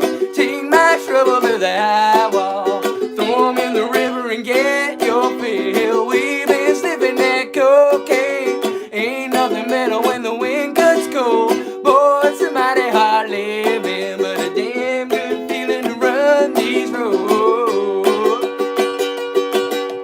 Damn good feeling to run these roads.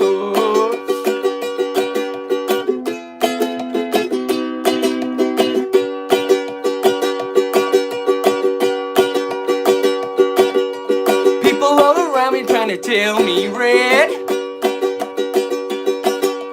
in this living till you wind up dead. Lay your trouble on the Lord of Lords, end up laying on the cooling board. But I got buddies on the White House Road, keep me strutting when my feet hang low. Rum and biscuit gonna ease my pain, all this running gonna keep me sane.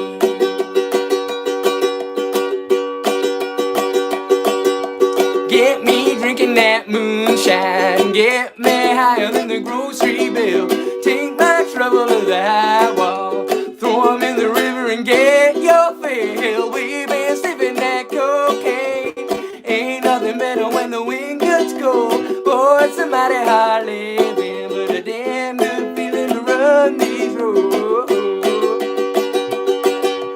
Damn good feeling to run these roads.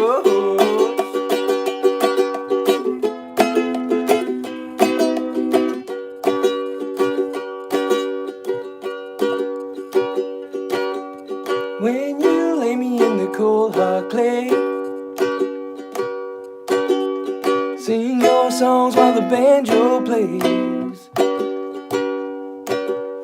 Tell those ladies that they ought not frown, ain't been nothing ever held me down. Lawmen, women are a shallow grave, same old blues, it's just a different day. Get me drinking that moonshine, get me higher than the grocery bill. Take my trouble to the high wall, throw 'em in the river and get your fill. We've been sniffing that cocaine, ain't nothing better when the wind gets cold. Boy, it's a mighty hard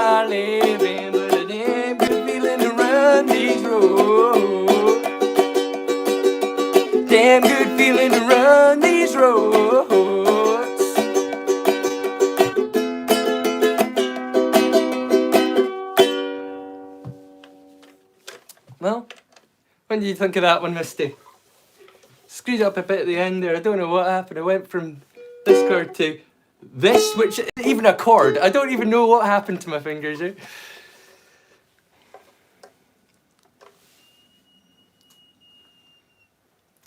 And now I'm sitting here and I'm still missing my favourite episode of Dark Space. Go watch Garth Marenghi's Dark Place, people.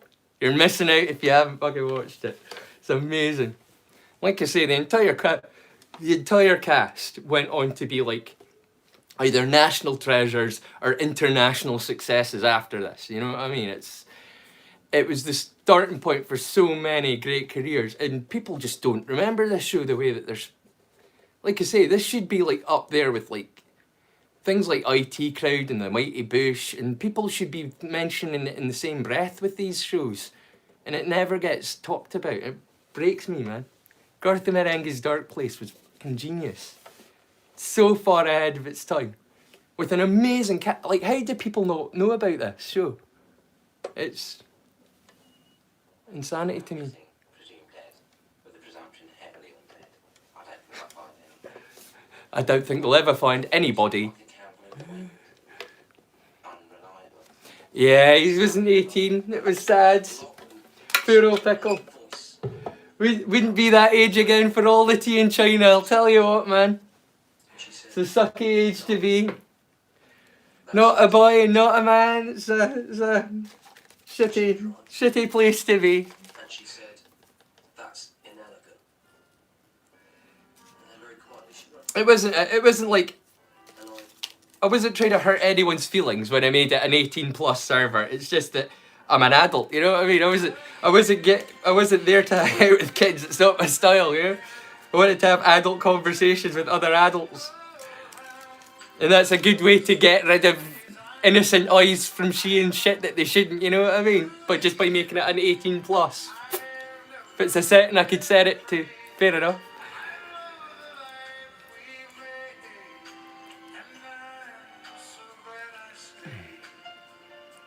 He was only 12, he was 17, it was like a good 6 months or something, but that seems like an eternity when you're that age. I was talking earlier to him about perspective, he was up in the chat before. And he was saying, If she got a burial.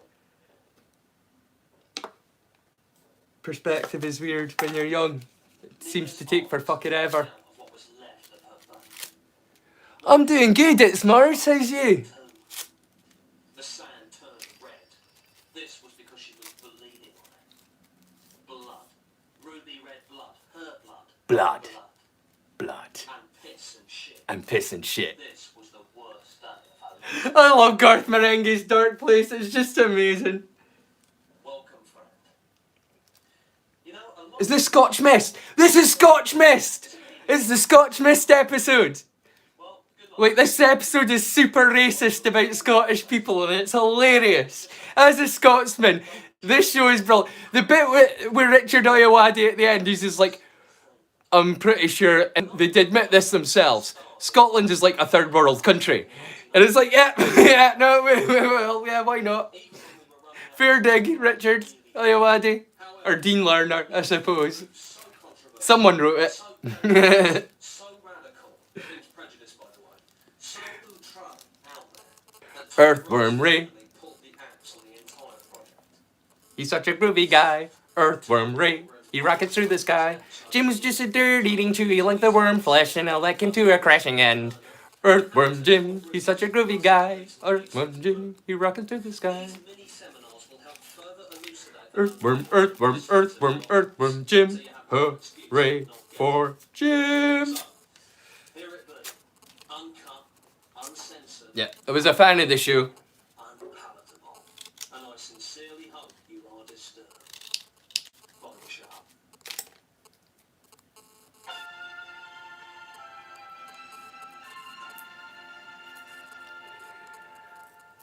What's the other gossip then? I don't know. I don't really do gossip, man. Garth Marenghi. If I'm talking to somebody about it, it's because I've talked to them about it personally. You know, it's like I don't. You are about to enter the world of my imagination. It's like if I've had a conversation with somebody, I I never say anything to anybody that I wouldn't say to their faces. That's just a general rule of thumb for me. It's like it's not something I do. I don't say something to people that I wouldn't say to their face.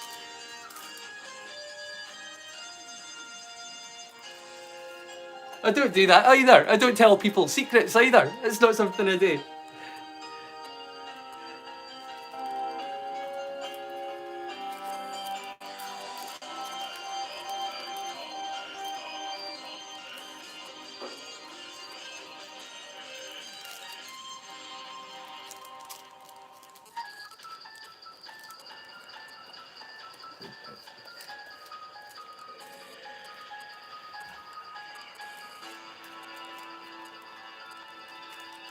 What secrets?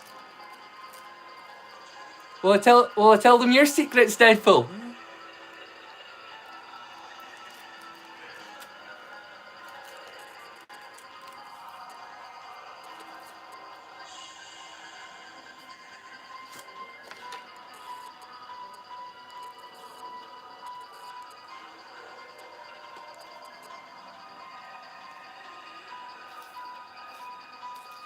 How's this? If I start telling secrets, I'll start with yours, eh? We'll know all about it.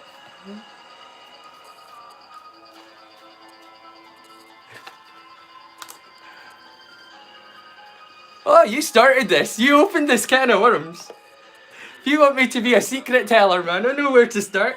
I know far more about you than anyone else, that's for sure.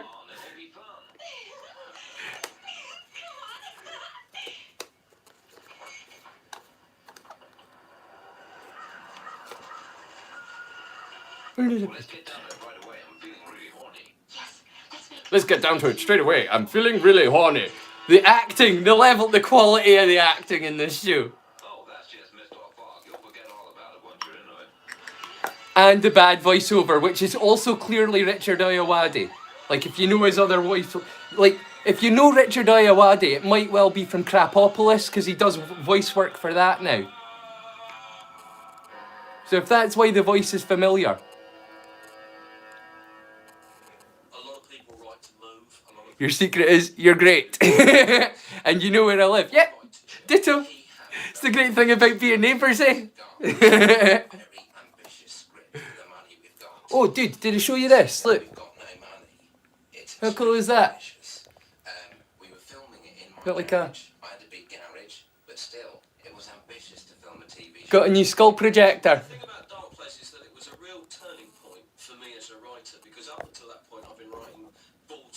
Sorry, I'm doing my Scotty. Can't I take much more of this, Captain? I think that's one of the great strengths of the program, is that it managed to bridge that gap. Yeah, man. Quite well. It didn't cost that much. It was like £3 or something. And I thought, that's cool as fuck. I actually ordered it for Halloween, but it didn't arrive in time for Halloween. You know what that's like.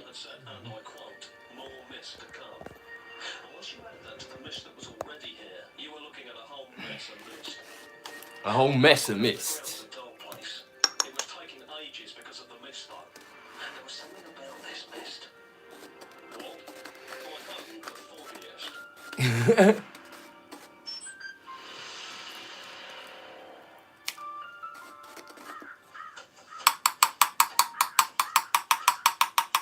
What do you make of it, Jack? I'm going to level with you, Sanchez. I've never seen anything like this. In fact, I haven't got the foggiest idea.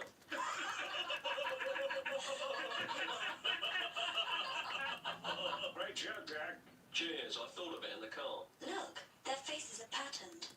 Good work, Liz. What is it, Rick?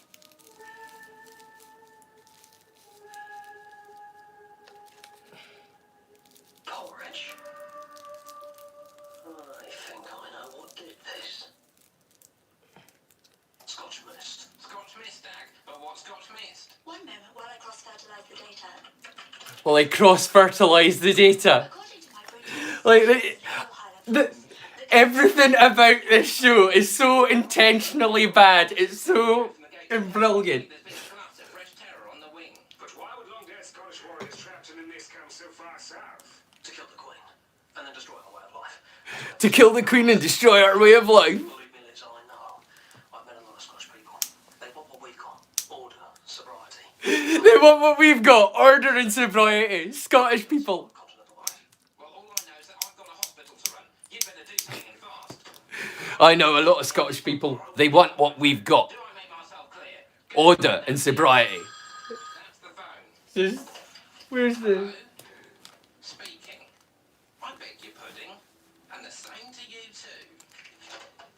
Of all the nerve. Problem, Thornton. Someone's given my number out. Says I'm running a massage parlour. Now who'd have pulled a stunt like that? I don't know, Thornton. Some people are animals. Well, if I catch the culprits, I'll string them up by their Buster Browns. Not if I catch the mongrel first. I just don't understand it. Why are you two still here? Scram!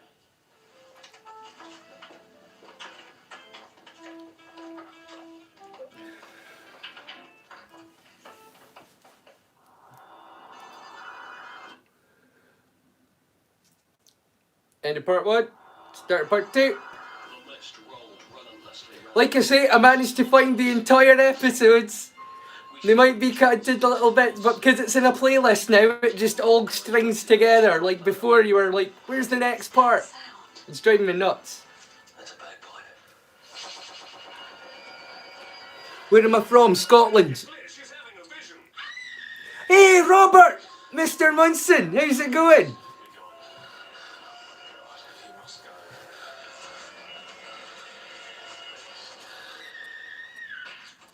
Thanks, Rio. It was hysterical. What is it?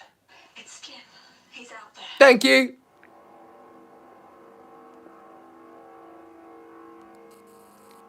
We found out that the mist was poisonous when two... Will do. Yes.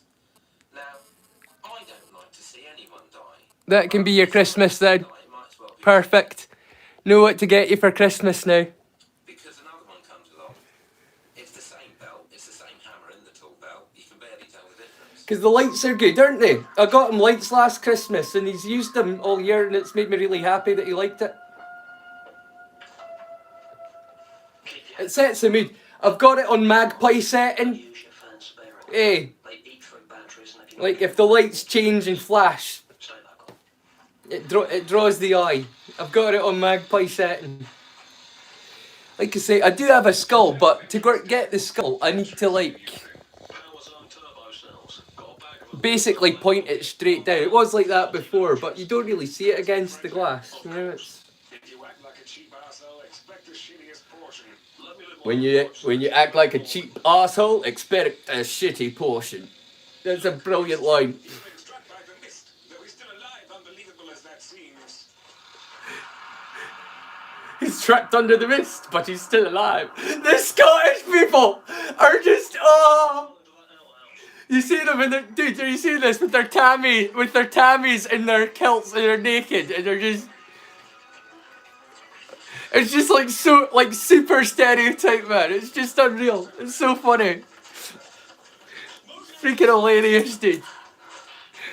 I love it. I love it so much. It's so funny. Mr. Jocks. Listen to me.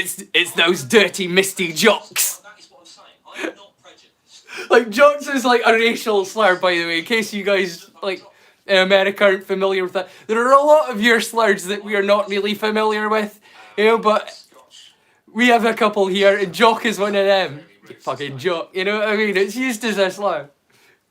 Thing is, I'd play anything. A Nazi? Anything at all. I don't think I'd ever kiss another man. But I don't think I'd ever, kiss another man. Like fucking this coming from Matt Berry, brilliant. Like most of the characters that he plays are like bi in some way. It's like What We Do in the Shadows in Krapopolis. It's like, but in this he's like, I don't think I could ever kiss another man. You know, it's like, this show is brilliant. To Norway when a storm hit and forced us to ditch in Glasgow Presswick. I was stranded. No, I'm not an emu. I'm older than that. I remember when the emus turned up. Died in Glasgow. Jesus Christ. Fucking emos. Like the emos with their little bright bits hair, and we're like, what in the fuck is this shit? Oh, they figured it'd be safer on the streets. For the first time ever, I saw the Scotch in their natural habitat.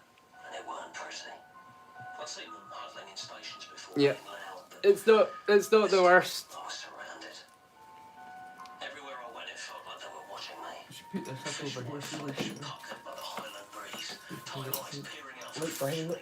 Screechy, booze-soaked voices hollering out for a taxi to take them halfway up the Like road that, to the cool. next all-night watering hole. A shatter of glass. He holds the light for me, my crew. A 16-year-old mother of three vomiting in an open sewer. Bairns looking on, chewing on potato cakes. I've got quite a few crows. I've got the crow comic. My back. 2 crows there. That's 4 crows in the picture. Crows follow me. Oh, I've got the crow on back as well. I've got crows everywhere. I like crows. Quite nice. Well, she's wrong. I think they're my favourite animal, apart from maybe dogs, which they're called man's best friend for a reason. You know, it's hard not to love a dog.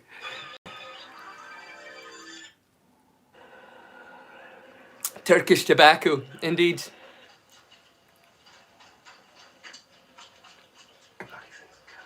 I was watching Sharp the other day and that made me laugh. He's like, you've got the reek of Turkish tobacco, the kind you can't buy in the shops. I love that line in Sharp. Mr. Treaty. You're both right, Tis retreating. Okay, you two get Jim back to the hospital. I'll cover you. Heroically, I let Sanch, Jim and Liz run back without me. In my private bones, I knew they'd be safe. This mist was out for one person only, and that person, me thought, was moi. We thought was moi. He's like it's just the amazing pretentiousness of him as well. The fact that he's the lead character, it's just like, have you ever played D&D and there's that one person that thinks that their character's the main character? You know that one? They've got like the main character like ego of they are the best and everything they do should be the best. They should get all the kills. They should do. That's Garth Meringuhi, and he just does it so well. He's so funny. The satire is so thick. There are layers upon layers upon layers of satire and sarcasm and satire and sarcasm. It's just, I just love this show so much. And it's so meta, like I say, like, it's a show from the past, set in the past, about a show that's meant to be ahead of its time, but it's actually a show ahead of its time. Do you know what I mean? Like, the meta-ness of it all. The initial price of a name battery is so much higher. I'm afraid they'll always be dear. Yeah. Paying for reliability. We're just talking about you, Pickle. Couldn't use my charge last night though, so I was out playing the keyboard till 2. Were your ears burning, buddy? Maybe he has a supply of name batteries like Duracell or Everready. Well, you'd hope so. Are you like, oh. I hear the adults talking. That kind of thing. Another one. As if I didn't have enough on my plate, what with this mist? And just listen to the He was just saying you were exiled, and I was like, yeah. We're saying it's gonna be like probably about 6 months or something before you're back in, because you're not 18. It sucks, but like I say, it manages to get away all the little kids that could possibly be seeing stuff they shouldn't in my server, because it was never intended to be a server for like younger people. It was always meant, I always just assumed just be people my age, really. That's just what I thought. But I can see now that was naive, but I knew nothing going into it. You know what I mean? Nothing going into it. I've had no experience with the internet, social media, or any of it. It's all been in the last 6 months, everything that I've learned. But instead, they put a frozen slab of meat in a deep fat fryer and served it to me in a tissue. I refused to pay. Yeah. And ensued. Is he winding up? Oh, is he going to cry? I don't think he is. He's fine. I think he was shocked when he couldn't get in. But I totally forgot about it. To tell you the truth, bud, I didn't even think about it. I just thought, yeah, perfect. Over 18. That's exactly what I was looking for in the first place. Didn't know it was an option. And you kept quiet about it, didn't you? You didn't tell me I could do that. Mind you, it would have meant you banning yourself, really, wouldn't it? Well, exiling yourself. You've not been banned. It's just a temporary exile. It'll blink past for us. It'll seem like longer for you because you're younger. Like I say, it sucks. I wouldn't be your age again for anything, man. Genuinely. I wouldn't be your age again for anything. It sucks. I've got to do it like this. It's way better being at this side of the hill on the way down. Going up is hard. Once you've given up, it's easy.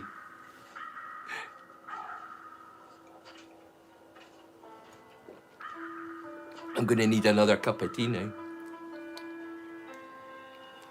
I'm glad I went and got milk. So we'd have run out.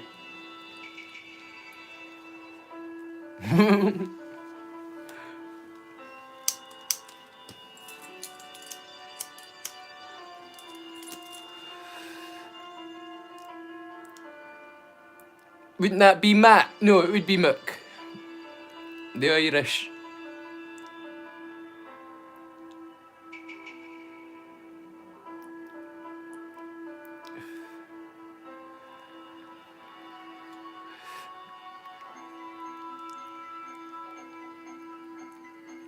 Oh, them be dangerous words, Pickle. Them be dangerous words in these days. I would hate for Billy to catch that one.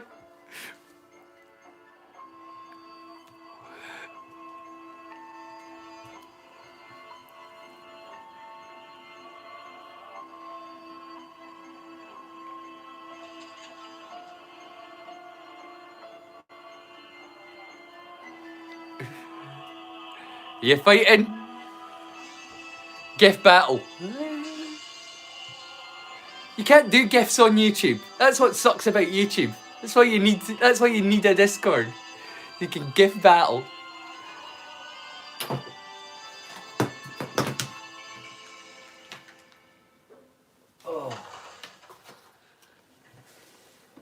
Please accept this shortbread.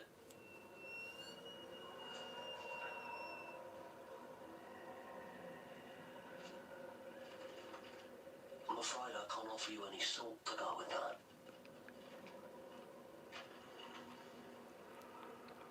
You will reunite soon. In 6 months when he's old enough to get back into the server. Oh, dude.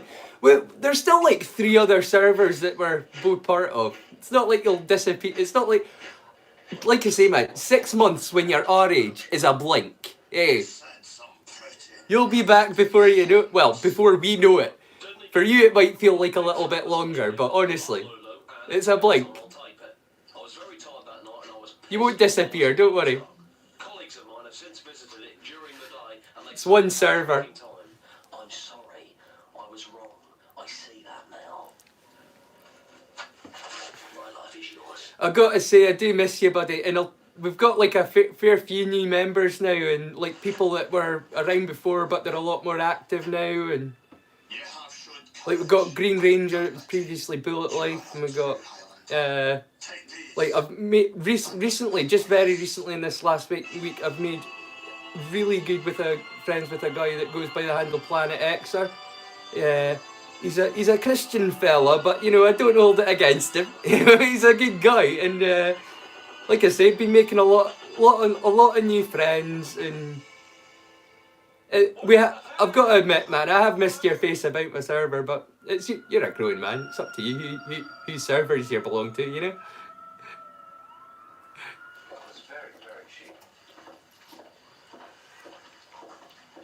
You like Scotch food? Yeah, no, dude, you can, like I say, once you're 18, I'm pretty sure, like, all your bank stuff, all your bank details and everything, they confirm that shit when you're 18, don't worry. Well done, fellas and ladies. And that stuff has to be, like literally it has to be, dude. You can't function in the world today without that. Hello? Beg your pudding. No, It's expected. It's like a necessity. It has to happen. So your details will be on, like, your bank details will be alright, and they'll be able to confirm through that your age. Get out of the office. Thank you. Because I don't have any photo ID, I didn't have any problem. It's probably because I'm signing through Apple, which is my bank details, you know. Perhaps a man. Bangles. He's got ginger hair and a kilt and cowboy boots. Okay? I just want you to take that in Garth Meringuhi in a kilt with ginger hair. Or was it both? Or all three. Okay. Get ready for my favourite line. Get ready for my... It's coming up. I'm gonna turn up the volume. I'm gonna risk getting a copyright. just to make sure that you hear this last line from Richard Ayoade. One mist had gone, but another mist remained. A worse mist. A mist that fogged men's minds. The mist of misunderstanding. Luckily, this mist was just a metaphor and wouldn't really I already got his mum's bank details. Hey, nearby rooftop. she gave it to me after all the sex. But not even that could spoil this beautiful moment. So, just a chirp. I've been watching too much Letterkenny. Thumped open the new day's crate. Hey, fuck your mom! Fuck you, Chorsey! I got your mom so wet last night that we had to call out the National Guard to put sandbags around my bed. Fuck you, Chorsey! Fuck you, Jonesy! I'm still thinking about calling the cops about what your mom did to me the other night. That's assault. That's abuse.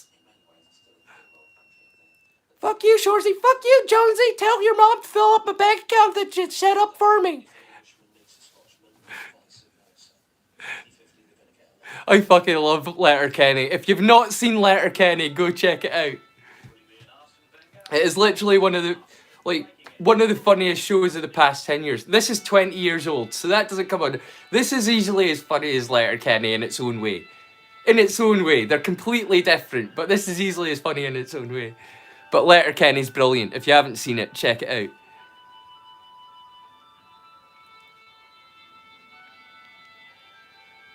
Fuck you, Shorzy. No, it's the hockey players from Letterkenny. You don't watch Letterkenny, obviously. Dude, you're missing out. To be fair. Dude, you need to go watch Letterkenny. It's like endlessly quotable. How are you now? Not so bad. Good news? Not so bad.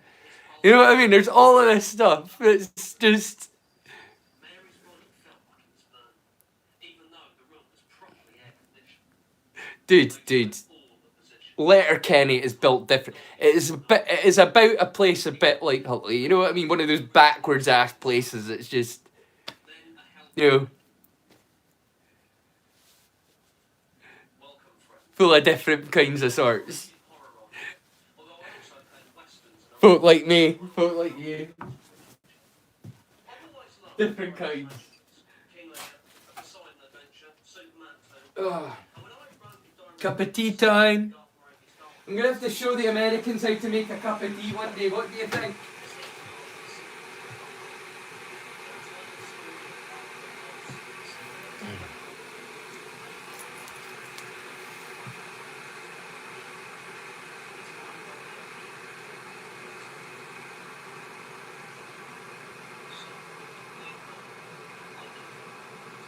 What have I missed? You two fighting still? It's only the two of you that are left. The rest of you have gone. You two.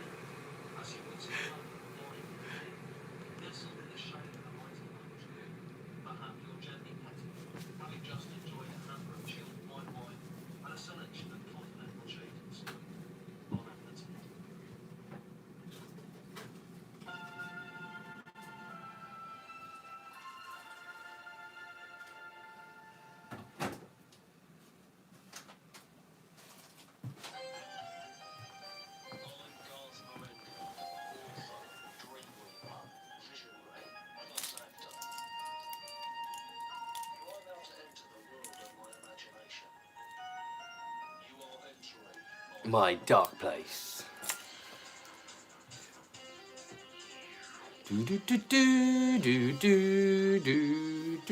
Oh, I can't turn this up. I need to turn it down. So it'll get copyrighted. Because they're like that. YouTube suck.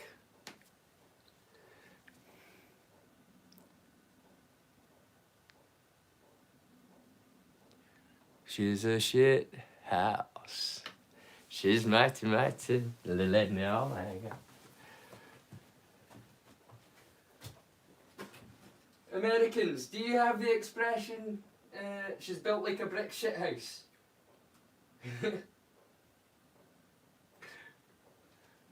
Is that one you use? Built like a brick shit house? Is that where that came from? Were they modifying it for the song?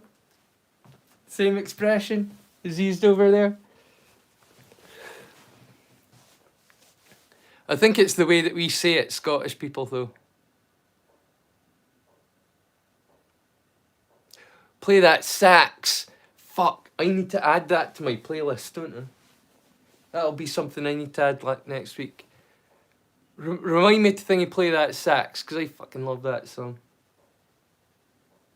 I'll need to do that and like I'll add that to my playlist next week, I think. Thanks for the reminder.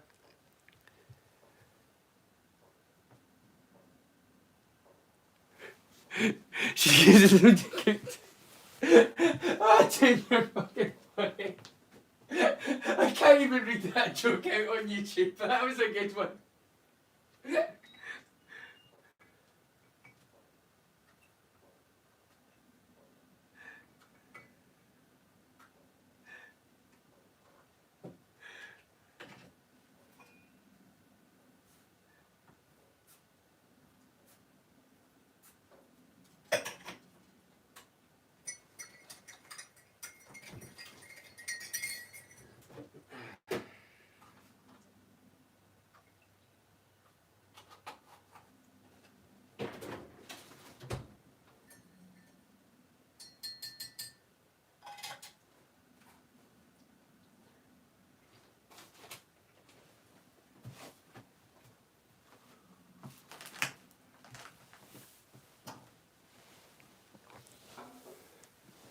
Oh, I needed that cup of tea.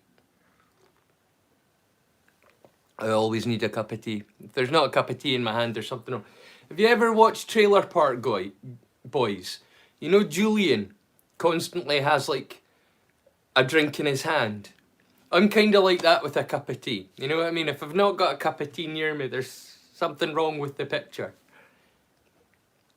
There should always be a cup of tea in frame. All the time. I should just hold it like this so people know there's always tea on the go.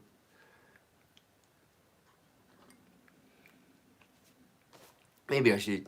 If I hold it like this, my arm will fall off.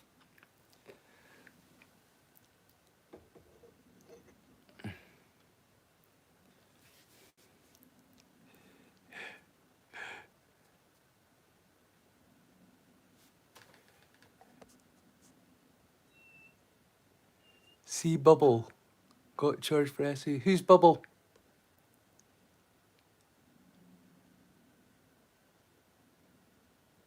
Is that somebody I should know, Bubble? Is that a famous person? Bubbles from Trailer Park Boys? Really? No way!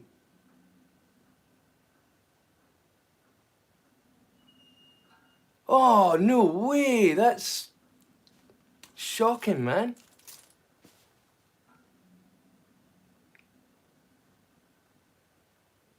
Like, of all of them, I think it's because he plays such a lovable character. I think that's the thing that that makes it more... Like, all the other ones seem a bit more streetwise, but Bubbles always seems like the innocent one, so the fact that in real life he's the ones that's the predator is fucked up. Whoa. Oh, well. I'm not going to be able to watch Trailer Park Boys from now on. Hey. Like, that's going to fucking ruin it for me anytime I'm watching it. Like, I set up a thing with a playlist with Supergran, and it's not something I was going to mention, but there's an episode of Supergran that contains, like, one of Britain's most famous edophiles. Don't know if you can say the word on YouTube, but you know what I mean. A guy called Gary Glitter. Hey, this total nonce piece of shit, right? He was in this episode of Supergran, and it would have very nearly ruined the whole show for me. So I just like removed the entire episode from the playlist. I fucking chronological order, both thingy be damned. I was like, I'm not having that piece of shit in my playlist. So like if that could ruin it for me, imagine what it's gonna do for Trailer Park Boys for me.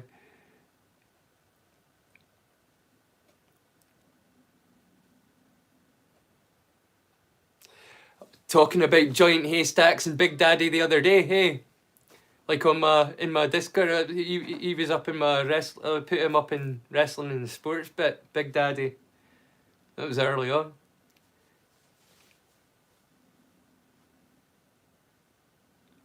Yeah, dude. The ones that play the innocent role. Dude, fucking Kevin Spacey, like fucking Pax was a film that I really liked. Like, I wasn't a big Kevin Spacey fan or anything, but I liked Pax. I thought that was a good film. But then when you find out that the person that they are is a totally different person from the character that they played and that you recognise them for, it fucking pulls a little bit out you every time, doesn't it? There are so many people. You want to know the one that fucked me up the most? Like, out of all of the ones that are like we grew up in the 80s, we're Gen X, right? For the folk that are thingy watching. We're the Gen Xers. A lot of the people that we grew up watching on TV ended up being horrible fucking pieces of shit, right? But the one that really fucked me up was Rolf Harris. I really liked Rolf Harris. He didn't give me creepy vibes. I thought Rolf Harris was great. And then, like, all this shit came out about him in the 70s. And it was like, what the actual fucking fuck? You know, like Jimmy Savile, he was obviously, like, like, when I was a little kid, he used to give me the fucking heebie-jeebies, you know what I mean? I'd look at him and, bleh, you know what I mean? I didn't like him even when I was little. That was he was an obvious creep. How he got away with it until after he was dead, fucking beyond me. But Rolf Harris, that one shocked the shit out of me. Like, that was like the final vestiges of innocence. Yeah, like 90% of them are scumbags. It's like, what the actual fuck?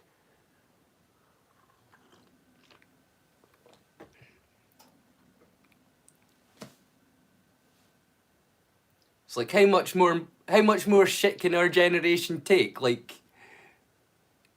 genuinely. Fucking Bill Cosby. You know how I found out about Bill Cosby? Get this. I was walking down through the streets of Aberdeen, and on a lamppost was a little sticker with Bill Cosby's face, and it said rapist. And I was like, what the... That's a random fucking thing to see, isn't it? It's really random. And then, like, a couple of days later, I like, found out in the news, and I was like, holy shit, it's true. Because it's stuck in my head. You know what I mean? Like, you see an image like that, like Bill Cosby's face, and it says rapist. You're like, what? You know? So that's how I found out about Bill Cosby. Which is, I think, a shock for the fucking world, really.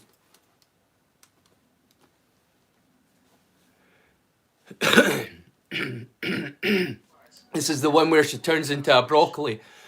I did it because you're different. Plus, I think I've got a thing for green women. That was uncomfortable. We don't even Bart. know each other's names. Linda. Dr. Sanchez. What is it? I'm just so happy. The cosmic spores, of course, represented AIDS. I have had such terrible experiences with that, with the AIDS. I've lost so many friends to that terrible disease. My half-brother, who was Oh, I thought you were talking about Helen. very quietly, very peacefully, I'm in Egypt. he went. And then Freddie went. Back then, no one would touch this subject. Eh. It was us and Princess Di. No one's watching. 0 watchers. Just me. That's what I get for making a cup of tea. What's the matter, Dad? You look like you got the weight of the world on your shoulders. You catch my drift, as it were. Have you ever Oh, Pickle. Only with the Holy Three. It's saying I've got 0 viewers. Are you still watching or are you just typing? How does that work? I don't know. It's powerful stuff. My best friend's woman turned Di. She's turning into broccoli. Oh, Jesus Christ. It's taking her over. They say that the only thing that's wrong with like, talking to yourself is if you're answering yourself as well. So I think I'm okay. Hey! It's saying I've got 0 people watching again. YouTube lies to me all the time now. I don't think the readings that I get are accurate.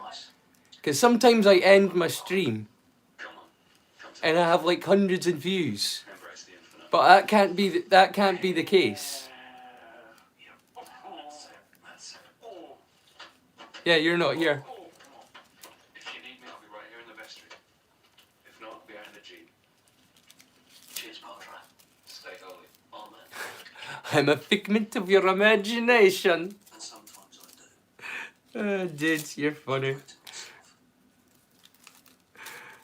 I pray that You're my Tyler Durgan, are you, Deadpool? and if I'm lucky, All the sleep deprivation, it's finally happened. You're my Tyler Durgan. You're my manifestation, bro. I want a surprise leader.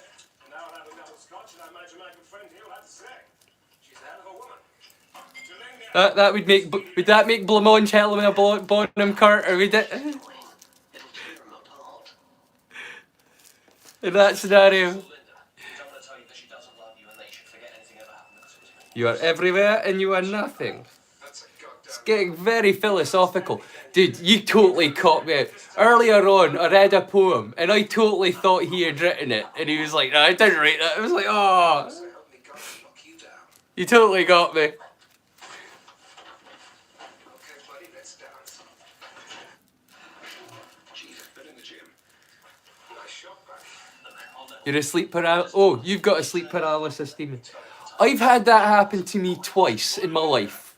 And both times it was fucking horrific. Hey, the first time it happened, I actually thought I'd died because I'd never heard of it. I was like 14, 15. I'd never even heard of it. Hey, like it wasn't something that had entered into my never heard of it. So when it happened to me, I thought I had died for a while there. You know what I mean? I thought, oh, I've died in my sleep. And this is what it's like. I've got my consciousness is trapped inside my body. Now, I'm not going to stand here and dance for you. I'm a young man at this point. I'm thinking, right, they're going to end up cutting me open Best hurry up. to find out how I died. You know? They're going to do a post-mortem examination and find out why this young person has died. And I'm going to feel this, haven't I? Dancing's the only way to contain this. I'm going to feel this happening to me. And I was trying to mentally prepare myself for the fact that I was going to be cut open from neck to sternum, yeah? And split my ribs open. And I was going to feel it all because I was dead, but I was still aware. And that's what I thought was happening. And the moment that I breathed, the first thing I shouted was, Mom! Because she was in the next room. Otherwise it will spread. Now I've asked Rick to assist me in the operation. I was like 14 and I was like so fucking freaked out. Like, oi. Like so freaked out. And the next time it happened to me was years later, I was 17. But by then, I'd not only experienced it, but I'd heard of the phenomenon by then. And because of that, I just stayed relaxed until I woke up properly. I'm not getting my rub without a fight. But sleep paralysis though, man, it's a kind of horrible experience. Related misadventure in Fulham. It was an idiotic Because you can't move, you can't breathe more than you want. Like even your breathing, that's when you realise that your breathing is thingied by a completely different part of your body. Hey, that's when you realise that it's with sleep paralysis, because you want to take a deep breath, you want to be able to scream. But it's just these short, shallow breaths of sleep that you get, and it's fucking, ooh, it's horrible, man. narration from the available cast. I hope that this does not impair your enjoyment of the drama. It's an actual server, the P. Diddy server. He's not joking. It's one that he set up. That's his sense of humour. Anesthetic is administered by a hospital orderly. Meanwhile, Linda's condition worsens. Sanchez is rushed to surgery in a race against time to stop the infection spreading. Reluctantly and with some difficulty, Douglas and Reed remove the affected penis and leave Sanchez to recuperate. However, it is now too late for Linda. Hello, Linda. You look better. Yeah, it's a hell of a name you picked, Pickle. Hey, what can I say, dude? I've run some tests. You got a sense of humour, son. And then you're gonna wake up again right as rain. You know the expression, too soon? With you. Yeah, I'm the same. There's no such thing as too soon. The fresher it is, the funnier it is. Will's helping some crippled children right now. Can't get him to shut up talking about it. There's nothing better than a fresh joke about somebody else's misfortune, you know? Happens to be the best bud in the whole world.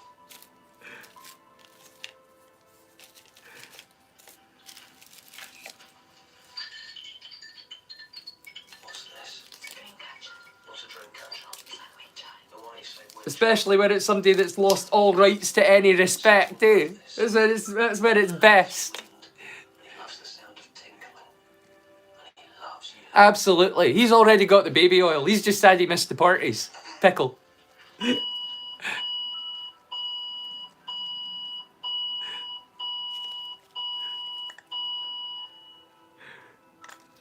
She's gone. She's all yours, guys. Pickle's like, where was I the night when Justin Bieber was fucking over there? Where was I that night? I missed out. That's all Pickle's thinking. To my humble daughter's duties. Thanks for saving my life. You're welcome, little man. He's a good kid. You gotta keep Could it be me sandwiched between the Diddy sons instead of Bieber? Damn it! get some stability in life, okay? Oh, Pickle. Excuse me. Yeah, Pickle Boy, don't change your handle to Diddy Boy. Whatever you do, please. Does not give the right impression. I've had you in for advice. Linda asked me to give you this. Yeah, do you know what I mean? God! What's a dream catcher? I could have been part of that Diddy sandwich. Ah! Oh, Pickle. Saving my life. Fucking hell. What do we do with you, son? Thanks, Ange. You're a menace. Mind you, I was the same. Dude, my mates were punks. Not nice, friendly, like you see nowadays. They were spit on your granny fucking racist punks. Were my mates growing up. Hey, like when I was 17. So I've got like.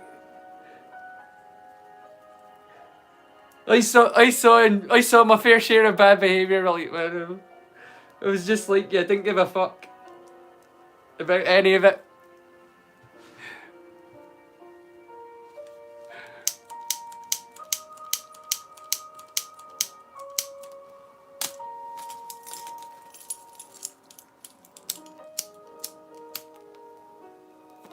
Like, guys 30 years older, but like punks from the 70s, you know what I mean? Like actual punks, not like Sanchez. Dark Place was finding ways of getting to us from within. like skinheads from the 70s were my mates when I was 17. You know what I mean? I know just what it's like, but Sex that is not AIDS, no one wants AIDS. I'm not gonna be a hypocrite, but I know, dude. Not that I get anything. All I can say is I know.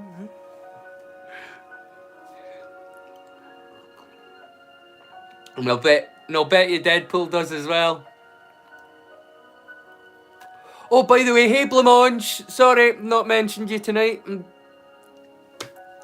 You know me, distracted. Show, I wanted to make people. I'm always trying to do three things at once during a live stream. I'm trying to I feel talk over a program, watch a program, and interact with chat. So I'm always doing like 3 things at once. And if I'm not chatting, it's because I'm playing the ukulele. we're living in dangerous times. The horror genre is in decline. I love this show so much. Dark. Literacy. Garth, once again, saying it again, Garth Meringuhi's Dark Place. I'll be putting this live stream in at the end of that one, because anything that I say about this show, I want it to go on the record. Need I say more? This show is amazing. Why do people not talk about it in the same breath as like the Mighty Boosh or IT crowd, or Talked about these days. Garth's place in history is assured. it's beyond me. His place in history is assured. As a horror writer, I don't It should have been. I just hope It should the be. way you think about life. hasn't even got like the cult status that the Mighty Bush has. The Mighty Bush is more famous than this. But this is where they've started out, was in this show. I'm going to have to turn it down because I have very little doubt that this will be copyrighted. I'm going to put down my long cigarette while I grab my ukulele.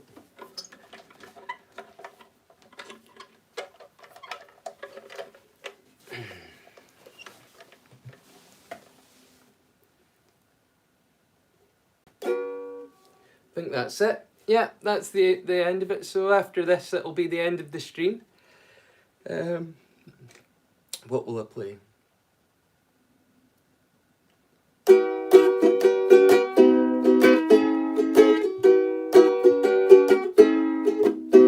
Hit the road, Jack. Don't you come back no more, no more, no more, no more. Hit the road now, Jack. Don't you come back no more. Oh woman, don't you treat me so mean. You're the meanest old woman I ever did see. But I'm guessing if you said so, well, I have to pack my things and go. That's right, hit the road now, Jack. And don't you come back no more, no more, no more. Hit the road now, Jack. And don't you come back no more. Oh baby, don't you treat me this way. 'Cause I'll be back on my feet someday. Don't care if I do, 'cause you sure understood. I ain't got no money, I done no good. But I'm guessing if you said so, well, I have to pack my things and go. That's right, hit the road now, Jack. And don't you come back no more, no more, no more, no more. Hit the road now, Jack. And don't you come back no more. What you say? Hit the road now, Jack. And don't you come back no more, no more, no more, no more. Hit the road now, Jack. And don't you come back no more. You don't you come back no more. You don't you come back no more. You don't you come back no more. Back, yeah, 0 viewers. But I think that you two are there. Or one, maybe one of you. I don't know. It's saying 0. It always says that. I kind of want to play this one anyway.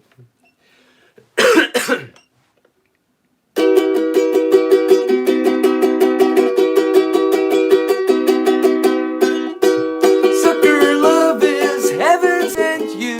Pucker up our passion span. My heart's a tart, your body's red. My body's broken, yours is bent. Carve your name into my arm. Instead of stressed, I lie here charmed. 'Cause there's something else to do for every me and every you. Every me and every you. Every me.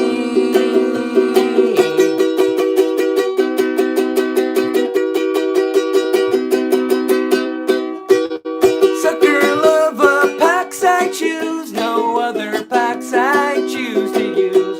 Another love I would abuse. No circumstances would excuse. In the shape of things to come. Too much poison come undone. 'Cause there's nothing else to do. Every me and every you.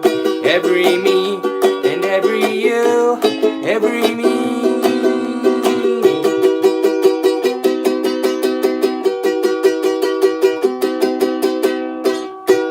Sucker love who's known to swing, prone to cling and waste these things. Pucker up for heaven's sake, there's never been so much at stake. I serve my head up on a plate, it's only comfort's calling late.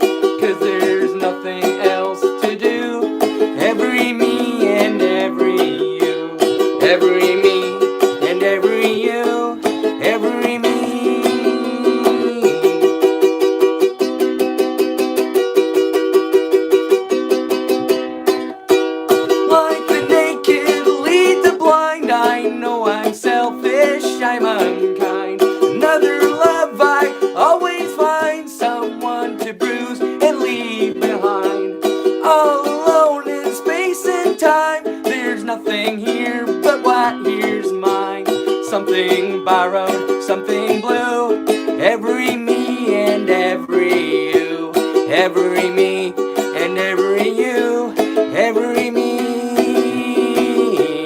every me, and every you, every me.